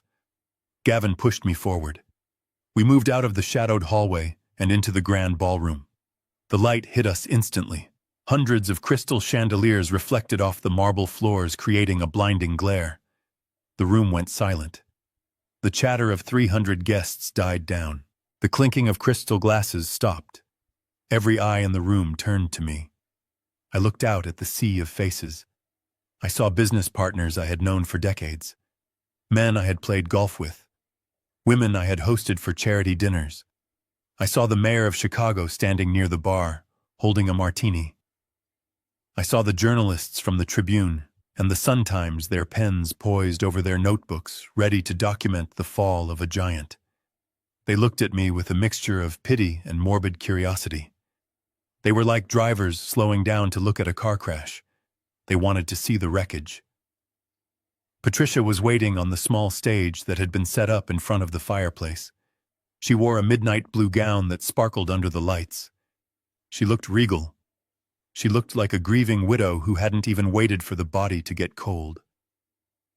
She held a microphone in her manicured hand. She motioned for Gavin to bring me up the ramp. "Here he is," Patricia said. Her voice cracked with emotion. A perfect performance. My beloved Harrison. Gavin wheeled me up the ramp. He locked the brakes on the wheelchair with a loud click. It sounded like the door of a jail cell slamming shut. He stepped back and stood next to Preston. My son was wearing a tuxedo that matched Gavin's. He looked pale. He kept touching his pocket, checking for his phone, checking for the messages from the sharks who wanted his fingers. He caught my eye for a fleeting second, then looked away, staring at the floor. He could sell me out, but he couldn't look me in the face while he did it. Patricia stepped forward. She placed a hand on my shoulder. It felt heavy and cold, like a stone. "Thank you all for coming tonight," she began. Tears welled up in her eyes. Artificial tears cultivated over 40 years of deception. We wanted this to be a celebration of Harrison's incredible career. She continued. He built this company from nothing. He gave his life to this city. But as many of you know, Harrison has been fighting a private battle. A battle against time and against his own mind. A murmur of sympathy rippled through the crowd. It breaks my heart to see the strongest man I know fade away. Patricia wiped a tear from her cheek. But we must face reality. The doctors have told us that the stress of the business is too much for him. His condition has advanced rapidly in the last few weeks. He is confused. He is fragile. And he needs rest. She looked down at me. She smoothed my hair with a patronizing touch. So it is with a heavy heart that I announce Harrison's official retirement, effective immediately. She paused for effect. The room was dead silent. To ensure that his legacy is protected and that his care is prioritized, we have taken the necessary legal steps. She gestured to Gavin. It was his turn. The shark smelled blood.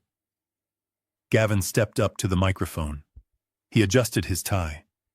He projected an air of solemn duty.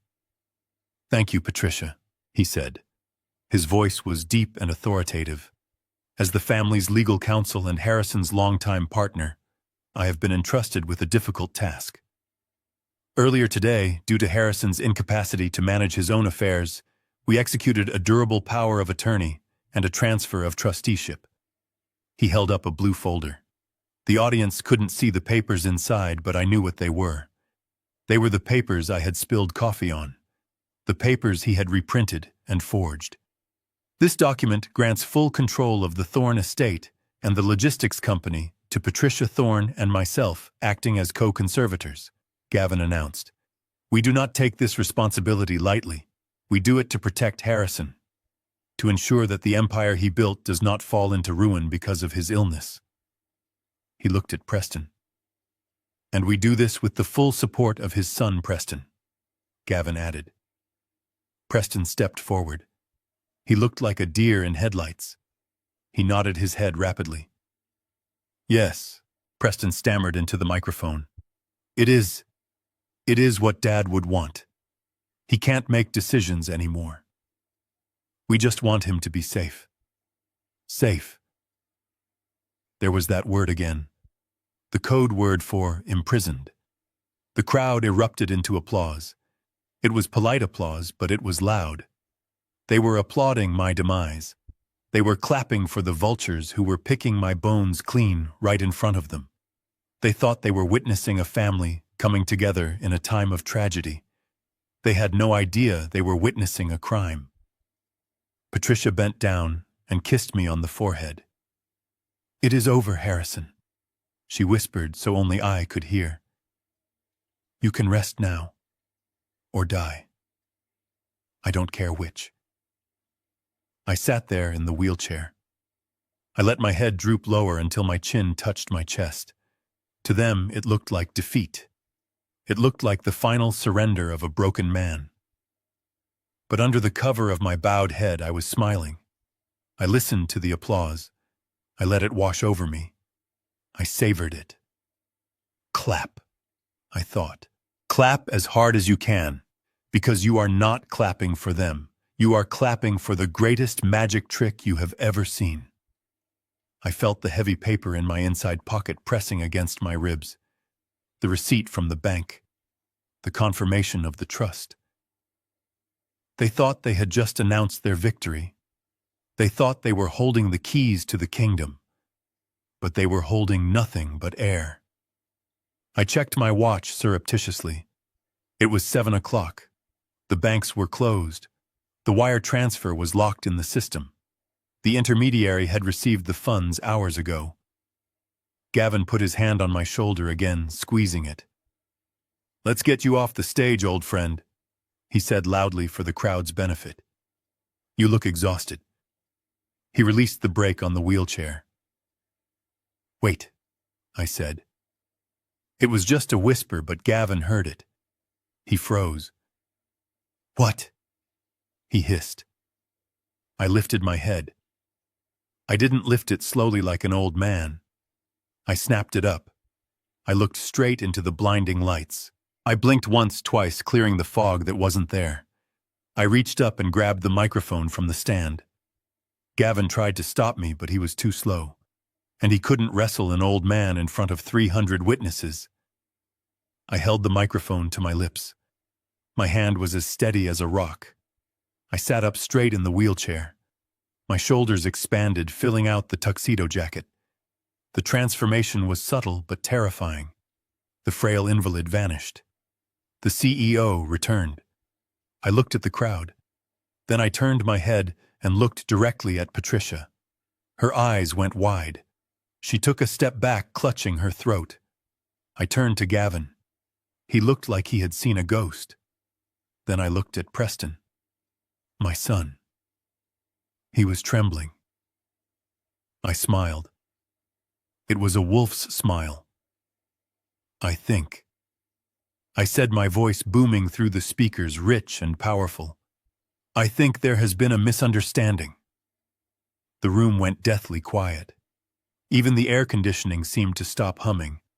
I stood up. I did not struggle. I did not wobble. I placed my feet firmly on the floor, and I rose from the wheelchair like a king rising from a throne. I kicked the footrests away. Patricia gasped, a loud, audible sound that echoed in the silence. I buttoned my jacket. I adjusted my cuffs. I looked out at the stunned audience. My wife says I am confused, I said. My lawyer says I am incapacitated. My son says I am unsafe. I reached into my pocket. I pulled out the folded piece of paper, the bank receipt. But the only thing I am confused about. I continued holding the paper up to the light. Is why these three people think they can steal $42 million from Harrison Thorne and get away with it. I turned to Gavin. Shall we discuss the wire transfer, Gavin, or should we discuss the prison cell I have prepared for you? The party was over. The trial had begun. The silence in the ballroom was absolute. It was the kind of silence that usually follows a gunshot. 300 people were staring at me as if a statue had just come to life. I stood at the podium tall and unmoving. I could feel the blood pumping through my veins. It was hot and fast and alive. The tremor in my hands was gone. The fog in my eyes had vanished. I looked out at the sea of tuxedos and gowns, and I saw the truth. They were not looking at a victim anymore. They were looking at a predator who had just walked out of his cage. Patricia stood a few feet away from me. Her hand was still clutching her throat. Her face, which had been a mask of sorrow just moments ago, was now twisted in confusion and fear. She looked at Gavin. She looked at Preston. She was waiting for one of them to fix this. She was waiting for them to tackle me or sedate me or drag me off the stage. But they couldn't move. They were paralyzed by the sheer impossibility of what they were seeing. I gripped the microphone stand. I leaned in close. My voice when I spoke was low and rumbling like distant thunder. You told them I was fading away, Patricia, I said. You told them my mind was a broken engine. You told them I was confused. I paused. I let the words hang in the air. I looked at the crowd. I made eye contact with the mayor. I made eye contact with the reporters. Well, I have a confession to make, I said. My wife is right about one thing. I was confused. I was confused about who I could trust. I was confused about who loved me. And I was confused about who was sleeping in my bed and plotting my demise. A gasp rippled through the room. It started in the front row and spread like a wave to the back. Gavin stepped forward. His face was the color of chalk. Harrison, he hissed. Stop this. You are having an episode. You don't know what you are saying. I turned to him. I moved with the speed of a boxer. I pointed a finger directly at his chest. Sit down, Gavin, I commanded. My voice cracked like a whip. He flinched. He actually flinched. The arrogance was gone. The power dynamic had shifted in the blink of an eye. I turned back to the audience. My attorney here has prepared some very interesting documents for you all tonight, I continued. He wants to take control of my company. He wants to liquidate my assets. He wants to put me in a home where the walls are padded and the doors lock from the outside. And he wants to do it all for my own good. I laughed. It was a cold, dry sound. But there is a problem with his plan. You see, a power of attorney is only useful if there is something to have power over. A trustee can only manage a trust if there is money in the vault. I reached into my pocket and pulled out the folded bank receipt. I held it up. It looked small and insignificant in the glare of the spotlights, but it was the heaviest thing in the room. $42 million, I said. That is the price of my life's work. That is the price of 50 years of sweat and blood. That is the price these three people put on my head. I looked at Preston. He was shaking his head, mouthing the word no over and over again. This morning at 9 o'clock, the wire transfer for the sale of my warehouses was initiated, I said. It was scheduled to land in the joint account I share with my loving wife, an account that Gavin here has the authority to drain the moment I am declared incompetent. I smiled, but a funny thing happened on the way to the bank. I remembered that I am a businessman, and a good businessman never puts all his eggs in a basket held by a thief. I raised my hand and snapped my fingers. It was the signal. Somewhere outside in a van, Marcus was watching the live stream. He hit the enter key. Behind me, the massive projection screen that had been showing a slideshow of my life flickered. The photos of me as a young man disappeared. The photos of my wedding disappeared. Instead, a bank statement appeared. It was blown up to 20 feet tall. It was sharp and clear. The crowd gasped again. This time it was louder. The header of the statement read, First National Bank of Chicago. The account holder name was Harrison and Patricia Thorne, and the balance in the center of the screen was $0. $0. The number was huge. It mocked them. It stared down at Patricia and Gavin like a giant, unblinking eye. "Where is it?" Patricia screamed. She lost all composure. She lunged toward me. Her face was contorted with greed. "Where is the money, Harrison? What did you do with it?" I did not flinch. I did not move. I simply pointed to the screen again. The image changed. A new document appeared. It was a transfer confirmation. The amount was $42 million. But the destination account was not ours. The destination read, the Maya Thorne Irrevocable Trust. The room went silent again as people read the name. They whispered it to each other. Maya Thorne. Who is Maya Thorne? I looked at my son. Preston was staring at the screen. His knees gave way. He collapsed into a chair, burying his face in his hands. He knew. He knew exactly who she was. For those of you who do not know, I said, my voice thick with emotion. Maya Thorne is my granddaughter. She is the daughter of my late child, Sarah. The daughter this family threw away like garbage because she was not elite enough. The daughter who scrubs floors and serves coffee to pay for nursing school, while my son here gambles away his inheritance. I looked at Patricia. She was frozen. She was staring at the name on the screen as if it were a ghost. You wanted the money, Patricia, I said. You wanted it so bad you were willing to drug me. You were willing to declare me insane. Well, the money is gone. It is locked in a trust that you cannot touch. It is protected by laws that Gavin cannot break. It belongs to the only person in this bloodline who has a heart. Gavin rushed the stage. He was desperate. He was acting on pure panic. This is fraud. He screamed into the microphone, trying to drown me out. This is illegal. He is mentally unstable. He was coerced. This transaction is void. I stepped closer to him. I towered over him. Is it Gavin? I asked. Is it void? Or is it a Section 1031 exchange executed by the seller prior to the closing of escrow? Is it a legal reassignment of funds to a qualified intermediary? You know the law, Gavin. You taught me the law. His mouth opened and closed like a fish. He knew. He knew I had him. He knew the paperwork was ironclad. And I have one more surprise for you, I said. I signaled the screen again. The bank statement disappeared. A video file appeared. It was grainy. It was black and white. It was the footage from the camera I had hidden in the study the night before. The audio boomed through the speakers. Once he is medicated and drooling in a wheelchair, no one will question why you are downsizing. It was Gavin's voice, clear as a bell. The drivers, screw them. We liquidate the pension fund to cover the closing costs. The crowd erupted. People were standing up, shouting, pointing. The reporters were flashing their cameras frantically. The flashbulbs popped like fireworks.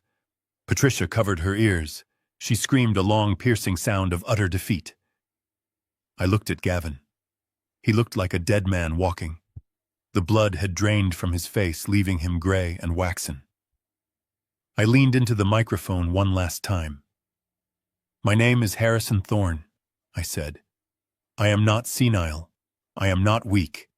And I am not finished. I took the microphone out of the stand. I held it out in front of me. I looked at my family, my ruins. Get off my stage, I whispered. Then I opened my hand. The microphone fell. It hit the floor with a deafening thud that echoed through the ballroom. Thud. It was the sound of the gavel coming down. The judgment was delivered. The execution was complete. I turned my back on them and walked toward the stairs. I did not look back at the chaos I had unleashed. I walked straight toward the exit, where the police officers were already waiting. Gavin lunged at me. He moved with the desperate, erratic energy of a trapped rat. He abandoned all pretense of the dignified lawyer. His face was twisted into a mask of pure, unadulterated panic. He scrambled up the few steps to the stage, his hands reaching for my throat, reaching for the microphone, reaching for anything that could stop the truth from bleeding out.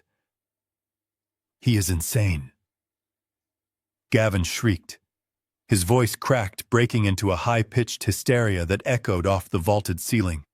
"Arrest him! Someone call the paramedics! He is having a psychotic break. He does not know what he is doing. He is a danger to himself."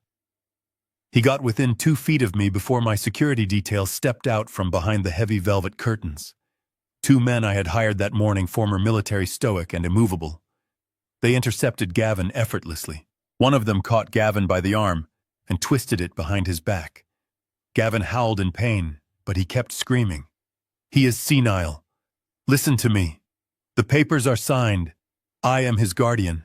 I order you to release me." I watched him struggle. I adjusted my cuffs calmly. I looked at the crowd, who were now standing on their tiptoes, craning their necks to witness the collapse of the deception. "You say I am insane, Gavin," I said into the microphone. "You say I am imagining things. You say there is no plot." I pulled my phone from my pocket. It was already connected to the ballroom's audio system via Bluetooth. I had set it up hours ago while they were busy picking out their outfits for my funeral.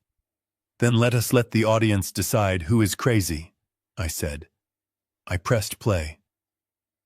The sound of static hissed through the speakers for a split second before the voices boomed out, clear and undeniable. It was the recording from my bedroom. The recording from the moment my heart broke and turned to stone. "Trigger the clause." Gavin's voice filled the room. "Once the money is there, we trigger the clause. The medical report is ready. Dr. Stevens signed off on it this morning." Gavin stopped struggling. He went limp in the security guard's grip. His eyes went wide, staring at the speakers as if they were demons. Then Patricia's voice cut through the air, sharp and cruel. "I cannot stand another day of his stories, Gavin. He smells like oil and old age. It is suffocating." A collective gasp went through the crowd. I saw the mayor cover his mouth. I saw my business partners shaking their heads in disgust. They were hearing the woman who had just played the grieving wife admit that she despised the very air I breathed. I did not stop there. I swiped to the next file. The video from the study. "Once he is medicated and drooling in a wheelchair, no one will question why you are downsizing." The brutality of the sentence hung in the air. Medicated. Drooling. It was a sentence of erasure, a sentence of living death. I stopped the recording. The silence that followed was heavy with judgment. I looked down at Gavin. He was shaking his head, muttering to himself. "No, no, that is out of context. That is manipulated." I looked at the crowd. "Is it?" I asked. "Is it out of context? Or is it the sound of a man who got caught?" Suddenly, the double doors at the back of the ballroom burst open with a crash that made everyone jump. A dozen men and women in windbreakers stormed in. On the back of their jackets, in bright yellow letters, was the word police. But they were not just beat cops. They were followed by men in suits. The Economic Crimes Unit. Leading them was a detective I recognized. And walking right beside him with a look of grim satisfaction on his face was Marcus. Marcus pointed at the stage. "That is him. That is Gavin Pierce." The officers swarmed the room. The guests parted like the Red Sea, giving them a wide berth. They marched up the aisle, their footsteps heavy and authoritative. Gavin saw them coming. He tried to pull away from my security guard. "Let me go, I am a lawyer. You cannot touch me." The lead detective stepped onto the stage. He pulled a pair of handcuffs from his belt. The metal glinted under the chandeliers. "Gavin Pierce," the detective said, his voice booming. "You are under arrest for conspiracy to commit fraud, wire fraud, and money laundering." "Money laundering?" Gavin stammered. "What?" "No. This is a family dispute." The detective spun Gavin around and slammed him against the podium. "We have the ledgers, Gavin," the detective said as he clicked the cuffs onto Gavin's wrists. "Your former associate, Marcus Dane, walked us through your entire operation this morning. We know about the shell companies. We know about the offshore accounts. We know how you have been skimming from Mr. Thorne's company for 5 years. And we know about the $42 million you attempted to steal today."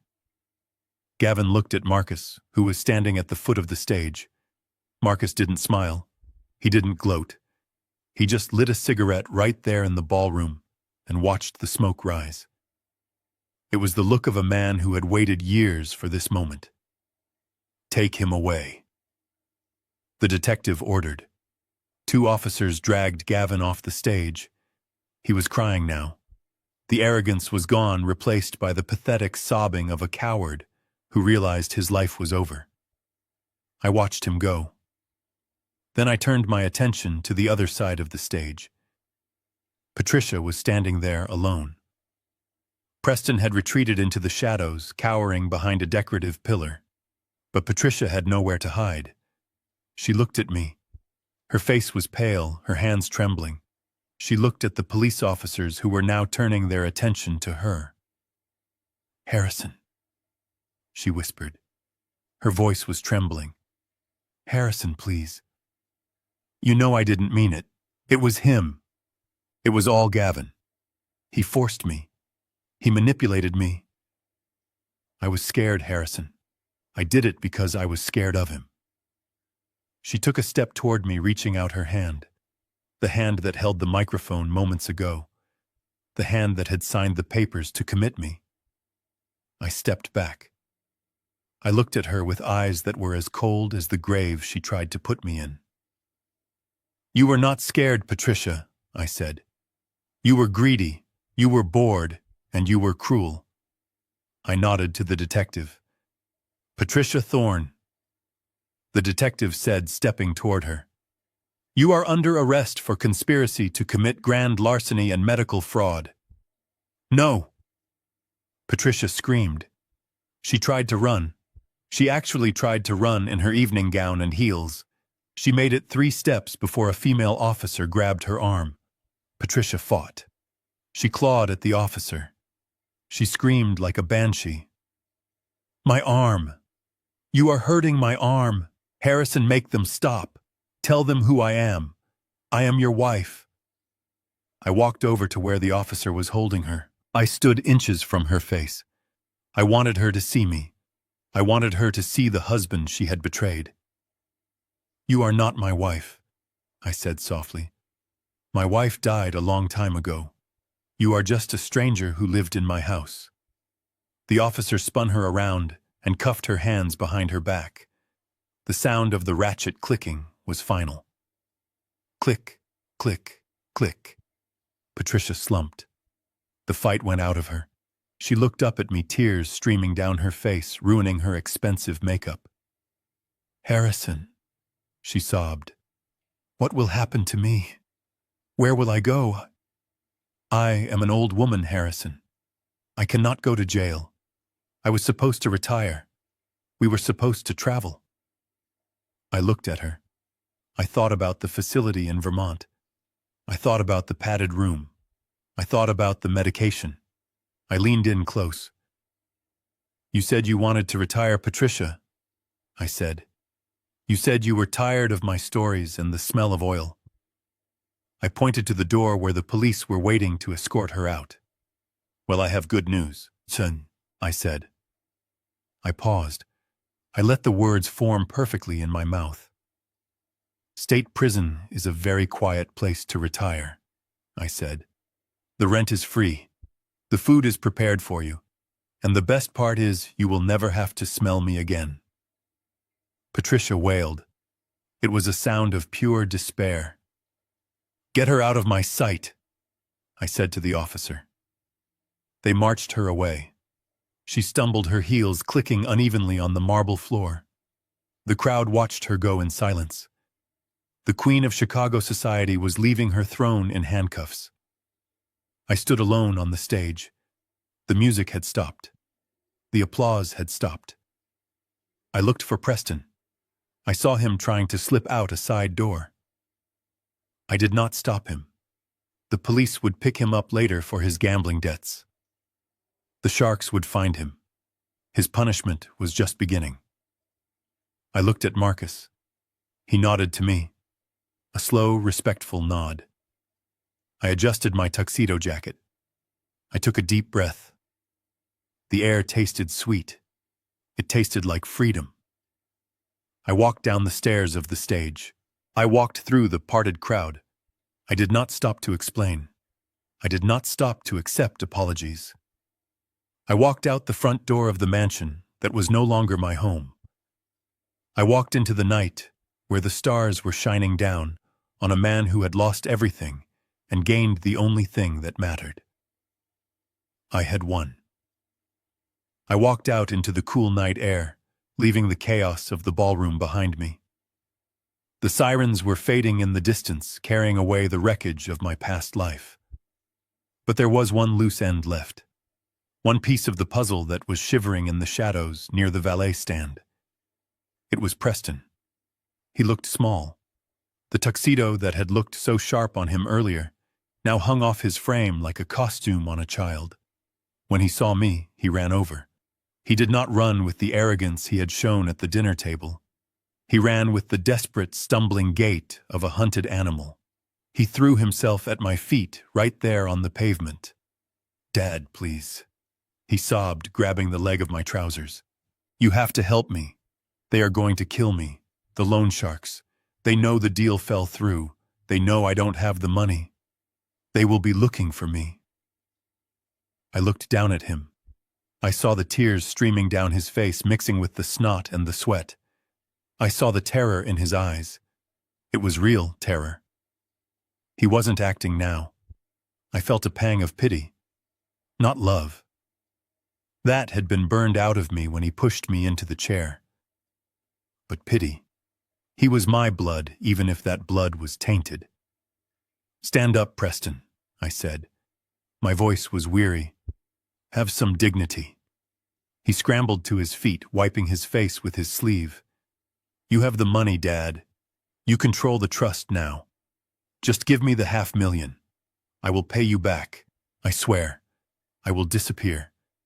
I will never ask for anything again. Just save my life." I reached into my pocket. I did not pull out a checkbook. I did not pull out a stack of cash. I pulled out an envelope.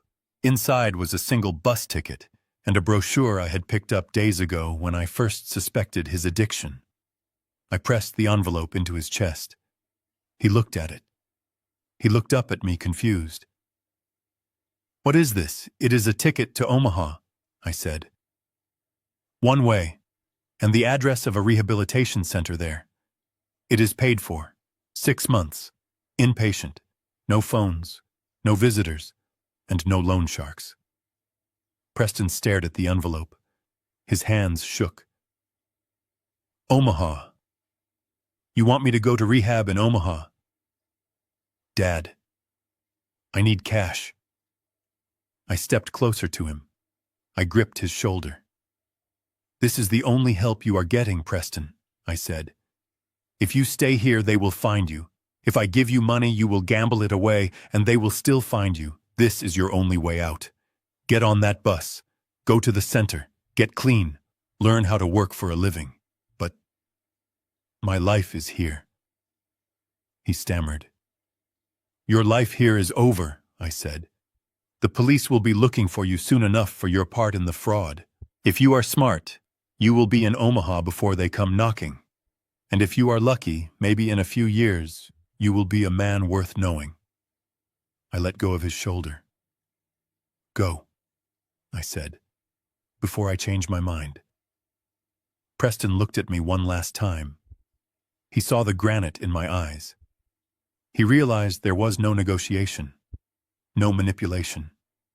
He clutched the envelope to his chest. He turned and ran into the darkness toward the bus station. He didn't say goodbye. He didn't say thank you. But he ran. And that was enough. I watched him disappear. I was truly alone now. No wife, no son, no lawyer. I walked to my car. I got in and started the engine. I checked my reflection in the mirror. I adjusted my tie. I smoothed my gray hair. I had one more stop to make. I drove back to the city, back to the diner with the flickering neon sign. It was late, but I knew she would still be there finishing the graveyard shift. I walked in. The bell jingled. The diner was empty, except for the cook scraping the grill in the back. Maya was wiping down the counter. She looked up when the door opened. Her eyes went wide when she saw me. I wasn't the tired old man in the casual clothes anymore. I was Harrison Thorne in a tuxedo standing tall. "Sir," she said, "you came back, and you look fancy." I smiled. It was a genuine smile, one that reached my eyes and crinkled the corners. "I had a big night, Maya," I said. "I had to take out the trash." She laughed, wiping her hands on her apron. "Well, you look sharp. Can I get you another coffee?" "On the house this time." "No coffee," I said. "I actually came to talk to you." I walked over to the counter and sat on a stool. I placed my hands on the cool laminate surface. "Maya," I said gently, "do you know who I am?" She tilted her head, studying my face. There was a flicker of recognition. Something about the eyes, maybe. Or the nose. "You look familiar," she said slowly. Like someone I saw in a picture once. A long time ago." "I am Harrison Thorne," I said. She froze. The rag dropped from her hand. She took a step back. Her face went pale. "Thorne," she whispered. "My grandfather." "Yes," I said. She looked at me with a mixture of fear and confusion. "Why are you here? Did my mom owe you money? Are you here to yell at me?" It broke my heart that this was her first thought, that her family was only a source of pain and debt. "No, Maya," I said quickly. "I am not here to yell. I am here to apologize." I took a deep breath. I made a lot of mistakes in my life. I let people come between us. I let pride and anger keep me away from your mother and from you, and I am so sorry. I missed watching you grow up. I missed knowing the incredible young woman you have become. Tears welled up in her eyes. She bit her lip, trying to stay strong. "Why now?" she asked. "After all this time?" "Because today I learned what family really means," I said. "And I learned that I was looking for it in all the wrong places." I reached into my pocket and pulled out a copy of the trust document. I slid it across the counter. "I sold my company today, Maya," I said, "for $42 million. Her eyes widened. She looked at the paper but didn't touch it. "I put it all in a trust," I continued. "An irrevocable trust. It is for you, me." She squeaked. Her knees gave out, and she sat down hard on the stool behind the counter. "Yes," I said. "It is for your tuition. It is for your future. It is so you never have to worry about rent or textbooks again. It is so you can be the nurse you want to be and save lives without drowning in debt." She started to cry. Silent tears that ran down her cheeks. "I don't understand," she sobbed. "I am nobody." "You are everything," I said fiercely. "You are the only decent thing in my bloodline, Maya. You work hard. You are kind. You have honor. That makes you somebody. That makes you a thorn. She looked at me through her tears. She didn't reach for the paper. She reached for my hand. Her hand was warm and rough from work. I squeezed it. I don't want the money if it means I have to be like them, she said. Like the people my mom told me about. The people who are cold and mean. You won't be. I promised. Because you have something they never had. You have a heart. And I am going to be here to make sure you never lose it. If you will let me. She squeezed my hand back. I would like that. She whispered. I would like a grandfather. The cook came out from the back holding a tray. Hey, he grunted. We got fresh apple pie. Just came out of the oven. You want some? I looked at Maya. She smiled a watery, beautiful smile. 2 slices, please, I said, and 2 forks. We sat there in the quiet diner under the buzzing neon lights eating apple pie. It was the best meal I had ever had. Better than any steakhouse dinner.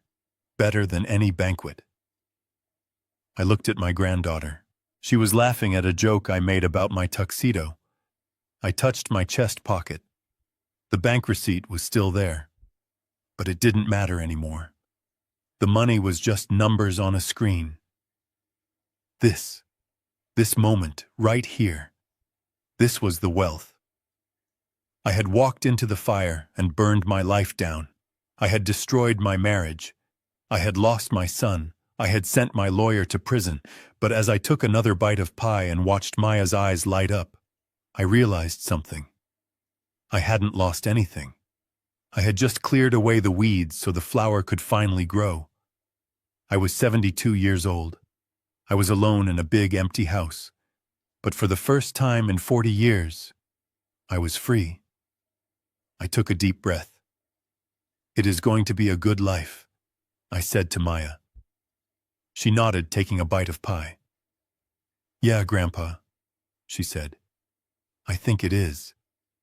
And that was the truth. The money can buy a house, but it cannot buy a home. It can buy a bed, but it cannot buy sleep. And it can buy companions, but it cannot buy loyalty. I learned that lesson almost too late. I spent a lifetime building a fortress of gold, only to find I had locked myself in with the enemy. If there is one thing you take from my story, let it be this.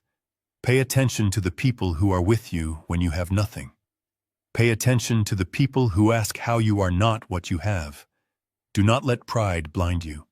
Do not let routine make you complacent. And never ever underestimate the power of a man who has nothing left to lose. Because when you strip away the lies and the money and the pretense, you find out who you really are. And sometimes, if you are lucky, you find out that you are still worth saving. Thank you for listening to my story.